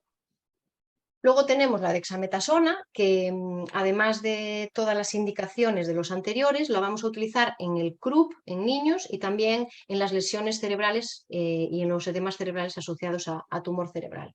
Aquí os dejo las diferentes dosis. Las ampollas que tenemos son de 40 miligramos y de 4 miligramos. Sí que es cierto que fuera de ficha técnica, a veces nosotros sí que le damos esta ampolla vía oral, pero sería fuera de ficha técnica porque no tenemos la dexametasona oral. Pero bueno, en los niños, si no tenemos la dexametasona, preferimos poner la prednisolona.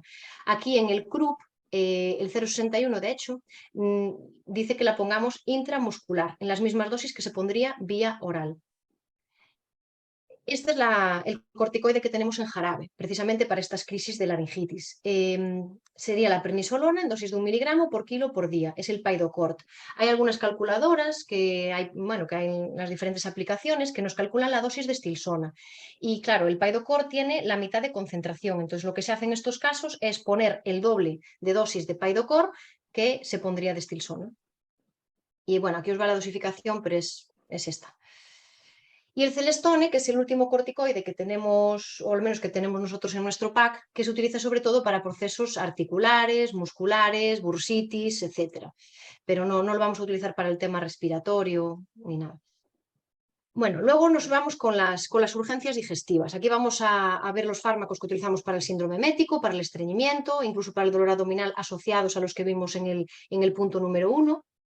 Empezamos con el Primperan, que es del grupo de los neuroléticos, aunque tiene muy poquito efecto neurolético, lo vamos a utilizar sobre todo por su antagonismo a nivel de la serotonina, tiene propiedades antieméticas y procinéticas.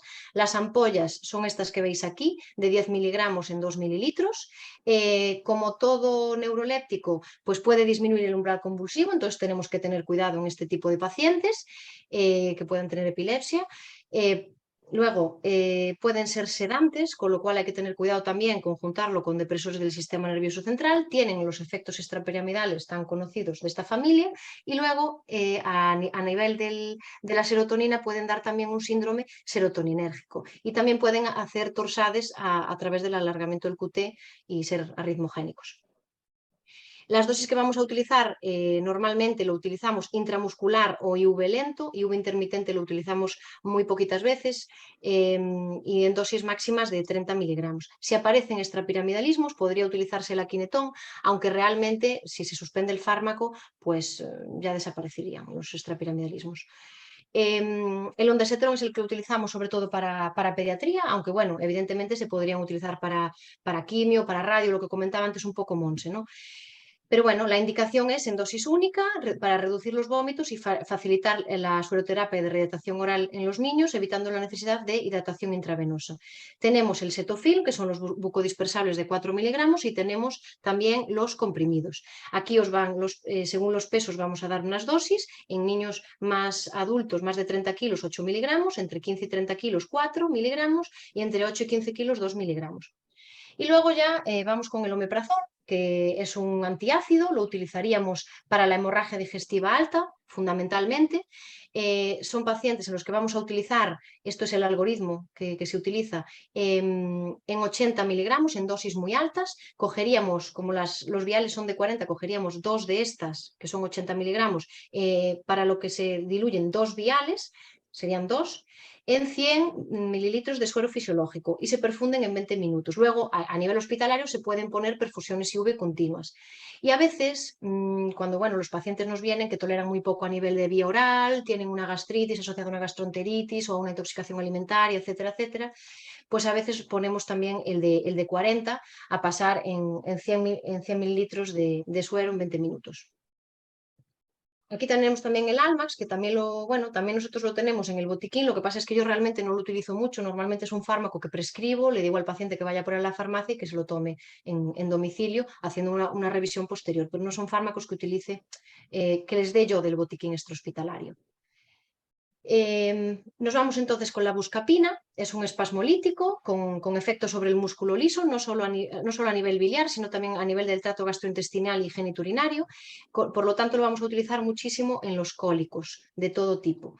Lo utilizamos también en los estertores premortem. Las ampollas son de 20 miligramos, son estas que veis aquí, y muchas veces lo utilizamos unido al nolotil porque tiene ese mismo efecto, haciendo lo que se llama la buscapina compositum, que a veces ya viene preparada, en algunos packs la hay, sobre todo en los packs que están a nivel hospitalario. Las dosis que vamos a utilizar son de 20 miligramos cada 6 horas con un máximo de 100 miligramos al día y se podría poner intramuscular o IV directo. También IV intermitente, normalmente cuando lo ponemos IV intermitente es porque lo ponemos con el nolotil para el control de la tensión arterial. Y luego tendríamos también enemas, ¿vale? Cuando los pacientes pues tienen fecalomas o estreñimientos importantes por toma de opioides, etcétera, pues también se utilizan, ¿vale? Un poco para evitarles que muchas veces acaben en el hospital para desimpactar. Intentamos desimpactar pues en casa, ¿no? Tenemos el enema Casen, que tiene una válvula antirretorno, y luego tenemos el Clisteran o Microlas, que no la tiene.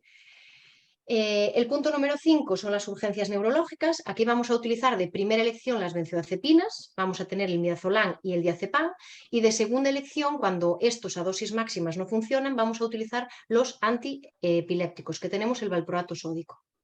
Incluso cuando hay tumores a nivel del sistema nervioso central, metástasis, edemas, etcétera, también se podría utilizar la dexametasona. Esto lo saqué de una revista, esto que veis aquí al final, lo del resumen de las evidencias, lo quité de una revista argentina, pero me gustó porque pone en la etapa prehospitalaria, que la verdad las evidencias en la etapa prehospitalaria son muy pocas.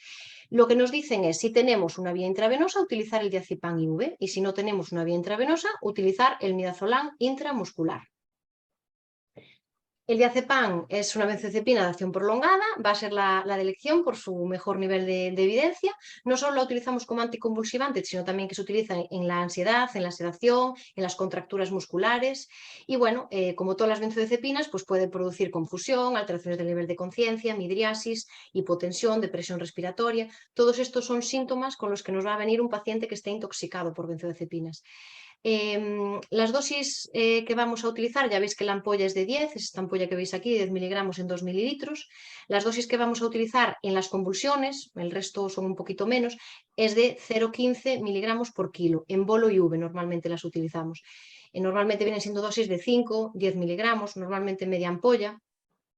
Y lo hacemos de forma IV directa, porque son situaciones pues un poco críticas, ¿no? Un paciente que convulsiona.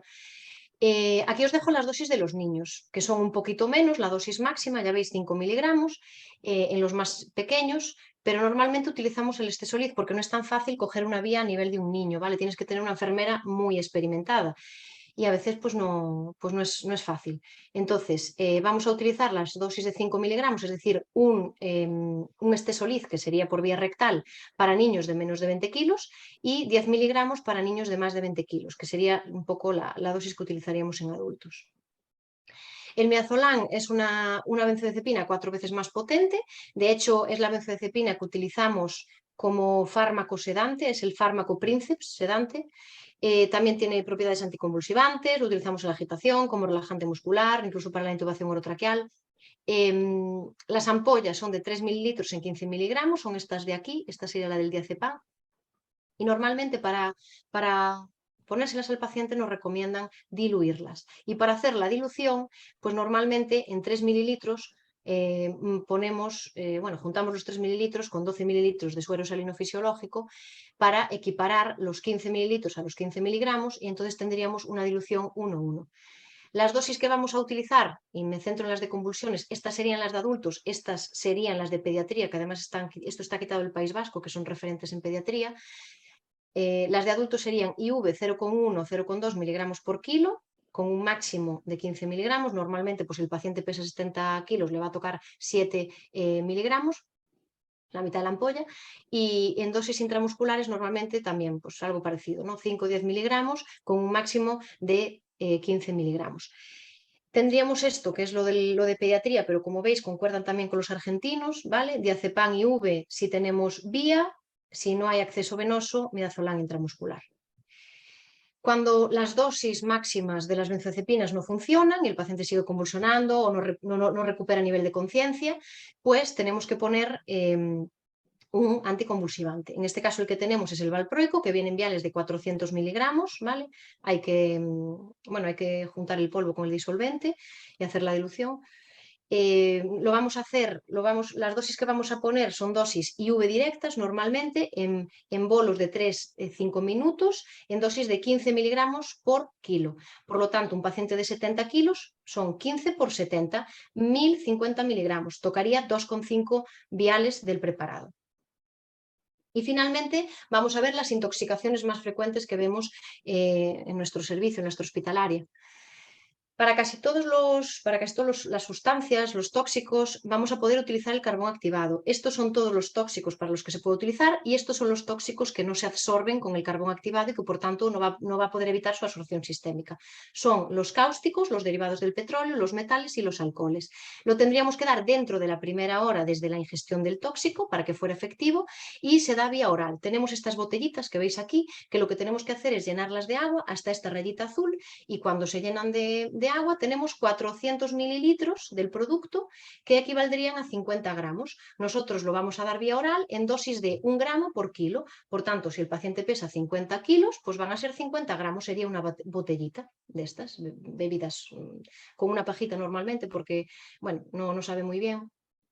Luego tendríamos el Idonac, la acetilcisteína, que sería el antídoto del paracetamol. Lo vamos a utilizar normalmente, se utiliza intravenoso, no se podría utilizar a nivel oral como utilizamos el anterior. Tenemos viales de 5 gramos en 25 mililitros, que son estos de aquí, que en realidad contienen 5.000 miligramos, es mucho más fácil para calcular la dosificación. Lo tenemos que poner en las primeras 8 horas tras la ingesta y la primera dosis, que es la que vamos a poner nosotros en todo caso, porque la segunda, la tercera, las siguientes dosis se van a poner en hospitalaria, son dosis de 150 miligramos en 200 mililitros durante 1 hora. Entonces, en un paciente de 70 kilos son 150 por 70, 10.500 miligramos, que serían aproximadamente 2 ampollas en 200 mililitros en 1 hora. ¿Vale? Luego nos iríamos al flumacenilo, que es el antídoto de las benzodiazepinas. Tenemos ampollas de 0,5 miligramos en 5 mililitros. Normalmente ponemos de media ampolla en media ampolla con un máximo de 2 miligramos. Y el antídoto de los opioides, ¿no? La intoxicación por opioides, que sería la naloxona. Esta sí que normalmente, bueno, son ampollas de 0,4 miligramos en 1 mililitro. Esta la ponemos entera normalmente, hasta recuperación del paciente, porque normalmente son pacientes que nos llaman pues, porque están inconscientes o no responden, etcétera, o bien hasta que responda o bien hasta cumplir lo máximo que son 5 miligramos.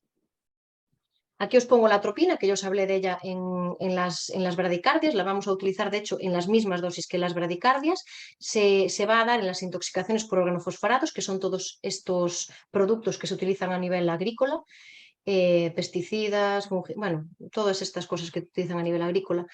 Y que van a dar un síndrome colinérgico, ¿vale? Nosotros lo que tenemos que hacer con la atropina es revertir las 3 Bs, bradicardia, broncoespasmo y broncorrea. Y aquí os pongo la tiamina, que en realidad no es que sea antídoto de nada, pero sí que la damos en pacientes que tienen un consumo crónico de alcohol, que están malnutridos, que van a tener un déficit de B1 ya marcado de por sí. Son pacientes que nos llegan normalmente con bajo nivel de conciencia, hipoglucémicos por la ingesta de alcohol, entonces normalmente le vamos a poner glucosado, entonces el glucosado se come la vitamina B1, entonces podemos meterlo en una carencia de vitamina B1 que precipita una encefalopatía de Wernicke. Entonces normalmente lo que hacemos es poner primero la vitamina B1 y luego poner el glucosado.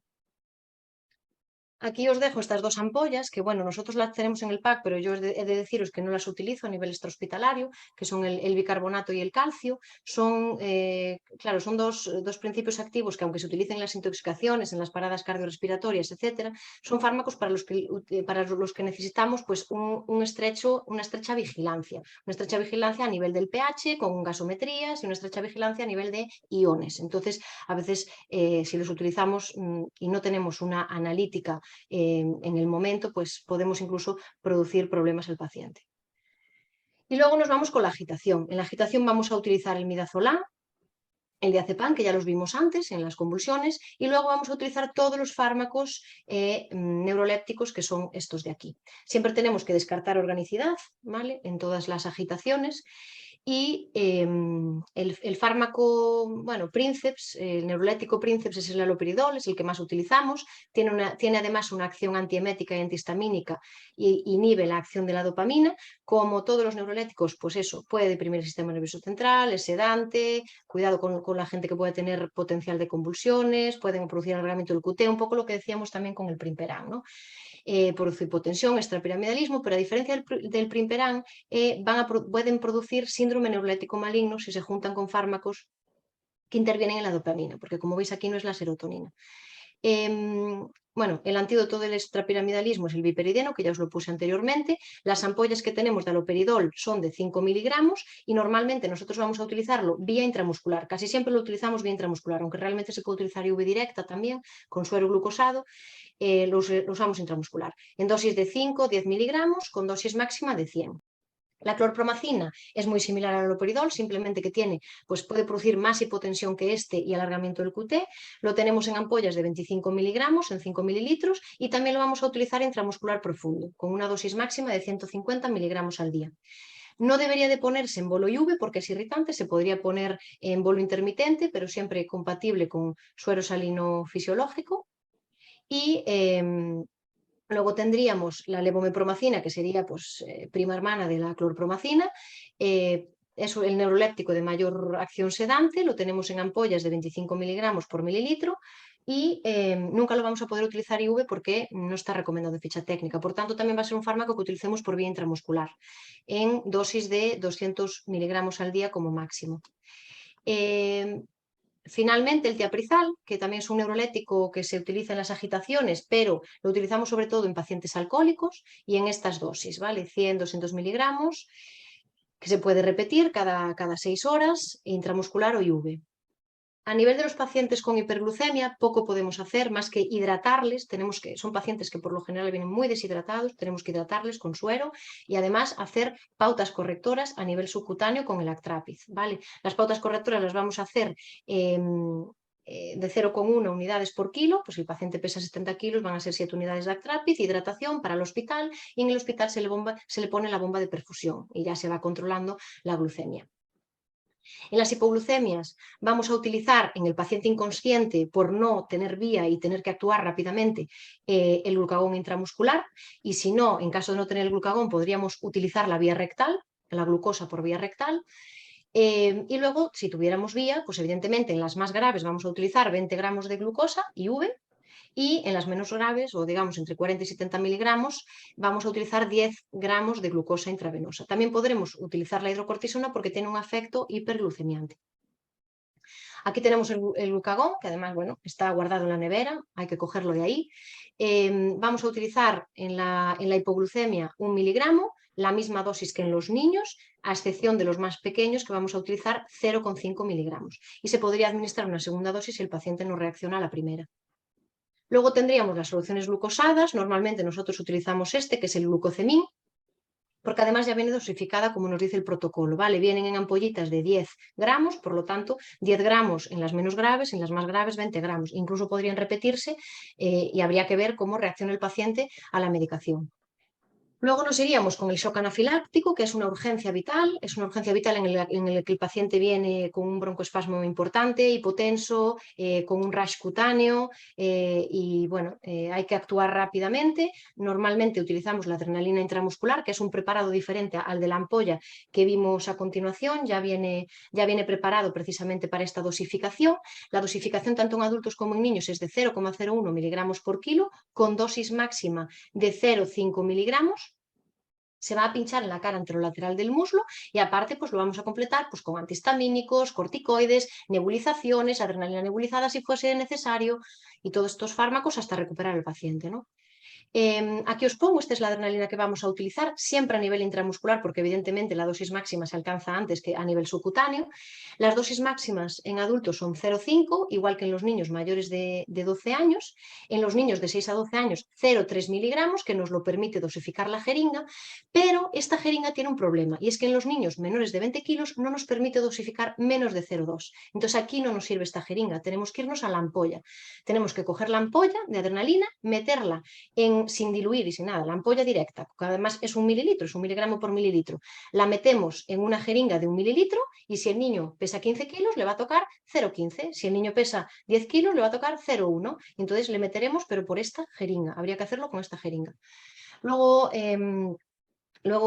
pondríamos los antihistamínicos, bien a nivel intravenoso, lento siempre, porque bueno, pueden producir un poquito de sedación, un poquito de hipotensión, o intramuscular, en dosis de 5 miligramos. Son estas ampollas que tenemos aquí, que además son de 5 miligramos, IV, normalmente lo ponemos IV directo.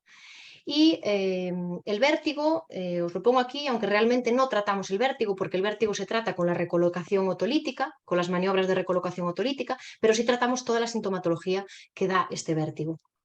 Vamos a tratar con el Primperan, vamos a utilizar lo vamos a utilizar para las náuseas y los vómitos, vamos a utilizar el diazepam también porque tiene un poder de supresión laberíntica, y el sulpiride, que es el que no vimos hasta ahora, es un neuroléptico que además de sobre el centro del vómito, además de actuar sobre el centro del vómito y ser antiemético, actúa a nivel también antivertiginoso, suprimiendo a nivel laberíntico. Las ampollas son de 100, son estas que veis aquí, y lo podemos poner en dosis de 100 cada 8 horas. Intramuscular normalmente es como lo ponemos, subcutáneo nosotros no lo solemos utilizar. Finalmente, en el tratamiento, voy a dar unas pinceladas del tratamiento paliativo, de la sedación. Nosotros lo vamos a utilizar aquí es la única indicación donde nosotros utilizamos la vía subcutánea.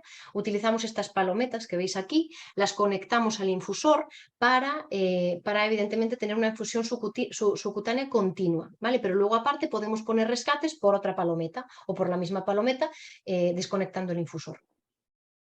Los infusores que tenemos, bueno, se inyectan en estas zonas que veis aquí marcadas en rojo. Los infusores que tenemos son de 60 mililitros y entonces aproximadamente nos duran día y medio aproximadamente. La vía subcutánea es una vía que nos sirve no solo para hidratar al paciente, sino también para controlar esos síntomas de la agonía, sobre todo, que es donde nosotros la utilizamos. Y las complicaciones que tiene son mínimas, son sobre todo locales, por eso muchas veces ponemos los apósitos transparentes, pues para ver que no se irrite la zona, para ver que no haya infección a nivel de la zona.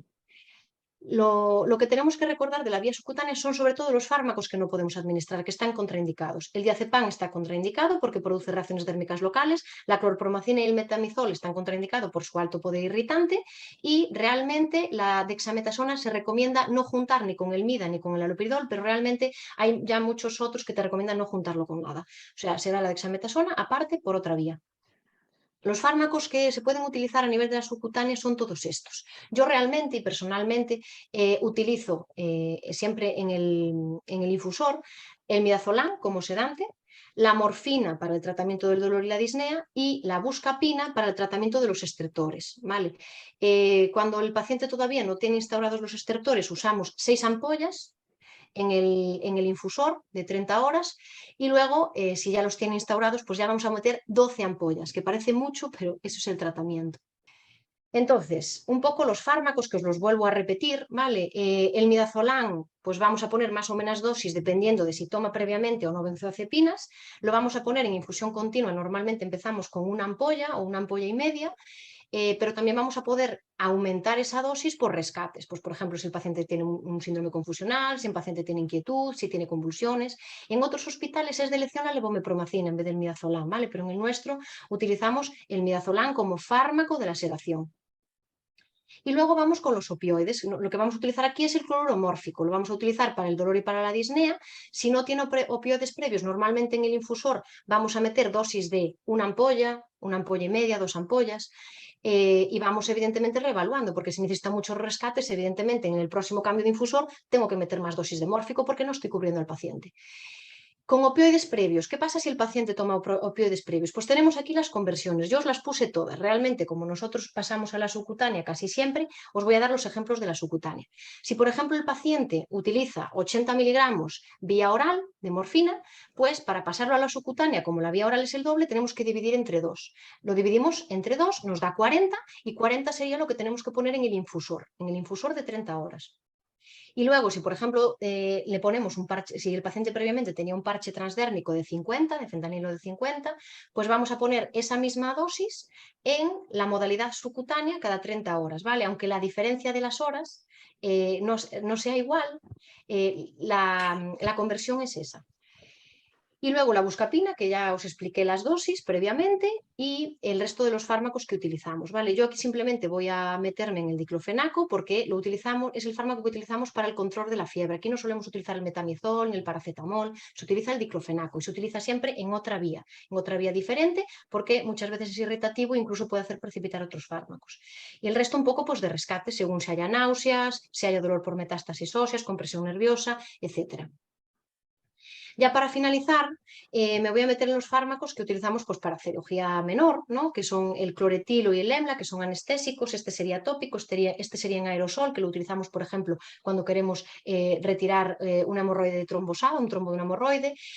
Luego, si tenemos que coser, pues evidentemente hay que anestesiar al paciente, utilizamos la mepivacaína, y para la exploración ocular utilizamos los cicloplégicos y los tintes corneales para ver si hay cuerpos extraños, úlceras, etc. Y ya para finalizar, tenemos el conaquión, que como todos sabéis lo utilizamos para la reversión de la terapia con anticoagulantes. Según el INR vamos a poner una dosificación diferente. Y luego el ácido tranexámico, ¿vale? Que lo utilizamos para múltiples tipos de hemorragias, pero yo quería ponéroslo aquí porque está indicado en el politrauma desde hace, es reciente esto, y os voy a leer tal cual lo que pone el protocolo. Aplicado precozmente en pacientes politraumatizados puede reducir la mortalidad por hemorragia y aumentar la supervivencia. Sería recomendable su aplicación en las 3 horas desde el traumatismo, pudiendo aplicarse en la prehospitalaria. Entonces realmente somos nosotros quien lo tenemos que aplicar. Y se aplica 1 gramo, bolo IV, inicialmente. Luego evidentemente a nivel de hospital se podrían aplicar perfusiones. Y esto sería todo. Aquí os dejo un poco la bibliografía y nada más. Pues yo, impresionante. No sé Tuve lo que que ir un piensan poco los rápido demás. porque No, no, no es me da que tiempo. yo, por mí, bebe un poco de agua, por favor. Porque estoy impresionada que alguien pueda hablar tanto tiempo sin beber agua. Dios mío, Olaya, creo que no te ha quedado, vamos, ni la más mínima migaja de nada, de nada, de nada. Intenté abarcar un poco todo, No, porque, no, es que bueno, lo has es lo que abarcado todo y con utilizamos. creces. Bueno, a mí me iban cayendo así como fichas, preguntas test. Cling, cling, cling. O sea que prepararos. Las tengo tenemos aquí para 2 exámenes. Preguntaba aquí la compañera Bea si tenéis adrenalina precargada en los packs en Orense. Sí. Sí, Aquí, sí, sí, aquí sí, la yo que no tenemos. estoy en zona de pack, no sé si alguien sabe contestar. Tenemos las dos Yo no. modalidades. Tenemos Las la dos. precargada y tenemos la ampolla, pero es lo que os digo. Por ejemplo, en Ujú. el shock anafiláctico en los niños no dosifica menos de 20. O sea, a ti solo te deja poner Claro, como tienes la mínimo ampolla, no, 0,2. sí.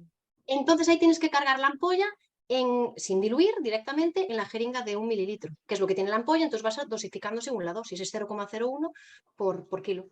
Vale, yo tenía una pregunta al principio que era lo de la N-acetilcisteína, porque nosotros tampoco tenemos que el tiempo que tenía que pasar desde la sobredosificación, pero ya desde la paracetamol, pero ya lo has comentado, que son 8 horas, ¿no? Dentro de las 8 horas desde la toma de Sí, a ver, paracetamol. yo normalmente, yo tuve una intoxicación en mi vida por paracetamol, solo Sí, una. tampoco son Yo frecuentes. normalmente lo que recomiendo es dar el carbón, ¿vale? Sí, Porque el carbón lo puedes dar, normalmente te vienen, bueno, antes de las 8 horas o porque alguien encuentra al paciente que ha consumido y entonces te llaman y vas con la ambulancia, etcétera, etcétera. Bueno, normalmente suele ser siempre antes de las 8 horas. Entonces, normalmente yo lo que hago es dar el carbón y como nosotros no tenemos bombas, lo tenemos que hacer un poco a ojo y es esa hora que lo tienes que perfundir, IV, ujú, eso mejor dejárselo hospitalario. Evidentemente, si llegas muy cuadriculado, muy justo a ese tiempo, pues tienes que intentar ponerlo. ujú. Y bueno, se hace evidentemente como os dije, ¿no? Multiplicando la dosis por el peso del paciente. Sí. Yo Las es que no siguientes tengo, no dosis se deberían tengo, dar. no tengo N-acetilcisteína en el centro de salud.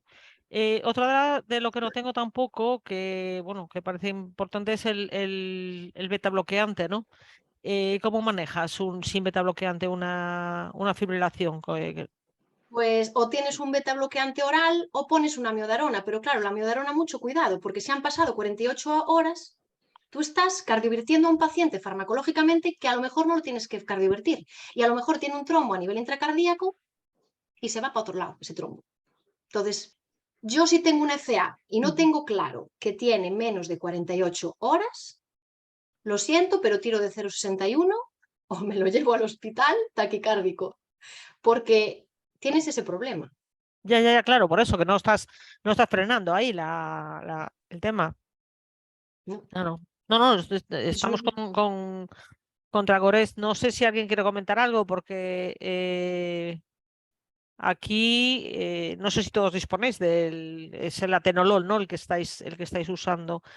Pero bueno, que sí que incluso si hay algún beta bloqueante oral también valdría. Yo muchas veces, incluso cuando sí. estábamos en urgencias, dábamos beta bloqueantes orales, Ujú, a veces para no...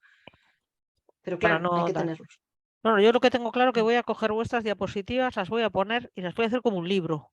Y lo voy a poner tanto en la sala de urgencias como en mi consulta, así a modo de manual, ¿eh? De verdad que no sé, yo no, y de hecho he aprendido muchísimas cosas que no tenía yo en la cabeza. Vamos, habéis superado con creces las dos el nivel, ¿no? que se pide, la verdad, espléndido. No sé si alguien tiene alguna pregunta, si quiere puede habilitar el micrófono y la cámara. Yo Preguntas. para, solo mientras pregunta, Mario, Ondansetron IV tiene cabida en un pack. Esto casi que lo responda Monse. La respuesta es no, pero que lo no. responda Monse. Bueno, yo creo que podemos responder las dos, ¿no? Realmente, en principio, no tiene cabida, ¿no? El hecho de que hayamos conseguido el ondansetron oral, yo creo que fue un logro de todos los compañeros que de alguna manera elaboraron el protocolo, ¿no? Se hizo un poco para evitar sobre todo traslados hospitalarios en pacientes que realmente no quieren ir al hospital, ¿no? Realmente estás bien en tu casa y lo que tienes es un rescate en un momento determinado. Y es como entró el ondansetron para paciente paliativo, que es un medicamento además que está en la guía de paliativos que recomienda la Comisión Gallega de Paliativos, ¿no? Entonces, ajustando, pues finalmente se consiguió. A veces se pregunta por qué nosotros hemos tenido, y bueno, de manera de Strangis, que a mí no me gusta nada, ¿no? Ondansetron IV. Yo creo que le hice foto y es como si hubiese encontrado ahí un submarino con bombas, un submarino nuclear, por lo que os comentaba antes. Es tan importante tener el aval de la Comisión de Farmacia que cuando tenemos un medicamento que es de uso hospitalario, fuera de donde se tiene que utilizar de manera natural, tienes que saber para qué. Entonces, un medicamento como es el ondansetron IV no cabe, primero, no cumple indicaciones y no está justificado por ningún protocolo. Nadie puede decir que es mejor un ondansetron CIDIS, que es el que tenemos nosotros, que es de absorción rápida y que de efecto, no sé, seguro que nos lo dice más Olaya, desde la experiencia clínica, no desde la ficha técnica, con respecto al IV, ¿no? Entonces, de entrada, no hay manera tampoco de ver y justificar el por qué tenerlo, ¿vale? Nosotros no vemos este tipo de pacientes. En cambio, sí es cierto que fue fácil también justificar los vómitos en los niños, pues precisamente por el tema de la deshidratación y porque hoy en día los protocolos en el manejo de los vómitos pediátricos ha cambiado. Tú antes podías tener un niño, incluso te recomendan 24 horas en ayunas, hoy en día olvídate, o sea, se acabó, ¿no? El riesgo de la cetoacidosis, que pueden entrar y demás. Entonces, lo que te interesa es estabilizar y que empiecen a beber, o por lo menos en la reposición hídrica con suero oral. Entonces, claro, es importante que ya desde un punto de atención continuada no derives a hospitalaria por unos vómitos, ¿no? Por supuesto, estamos hablando de que los niños están vistos por médicos, de manera que si ves unos vómitos que están asociados a otro tipo de patología y no es una gastroenteritis aguda, Pues obviamente Para la los apendicitis o médicos cualquier los cosa, ven. evidentemente, hay que Correcto, derivarlo. claro. Ujú. Esto no es Ujú. decir, tengo una sospecha o me parece el niño vomita y le voy a dar, no, están evaluados. Entonces, bueno, también se consiguió por eso, pero yo el IVE no lo veo, además no lo veo ni para justificar. Y cuando se hizo el otro protocolo, pues sí, y se justificó también, eso lo había pedido yo creo que en Carballiño fuimos los primeros en tener el CIDIS precisamente por eso, ¿no? Porque había una muy baja respuesta en lactantes y también evitabas, ¿no? La derivación a hospital en muchos casos. Sobre todo el manejo se pidió para pediatría. ¿Qué pasa? Que luego se extiende. Entonces, fijaros, a nosotros nos concedieron el ondansetron setofil o salsetofil para pediatría. Pero bueno, claro, hay guardias de pediatría en el PAC. Entonces, lo teníamos concedido para el PAC, perdón, para el centro de salud, pero no para el PAC. Entonces, fijaros que hasta qué punto la comisión y la FINO. En el centro de salud sí, porque había pediatras, en el PAC no, porque no había pediatras, hasta que luego se explicó y dijo, bueno, vamos a extenderlo porque las guardias de pediatría con vómitos en lactantes también vienen un sábado por la mañana aunque no esté el pediatra, ¿entendéis? Pero bueno, en principio la comisión sí que se toma muy en serio las indicaciones de los medicamentos a la hora de aprobar tenerlo o no tenerlo en un centro de salud. Tenemos pedido ahora el bisoprolol oral para alegría de Olaya y bueno, cuando la comisión nos conteste, pues veremos si lo tenemos o no. También se pidió en su momento el rocuronio para la intubación, ¿no? Y la comisión dijo que no. Entonces, es decir, lo importante a veces es pedir las cosas precisamente porque yo las pido, ¿no? Cuando ellos me argumentan algo, pues intento buscar bibliografía, aportarla a la petición. Mi forma de trabajar es, tú pídeme lo que creas que necesitas, me mandas un escrito diciendo, pues yo necesito tal cosa. Y luego, sobre lo que ellos me escriben, yo busco información adicional que es la que presento a la comisión, como farmacéutica, ¿no?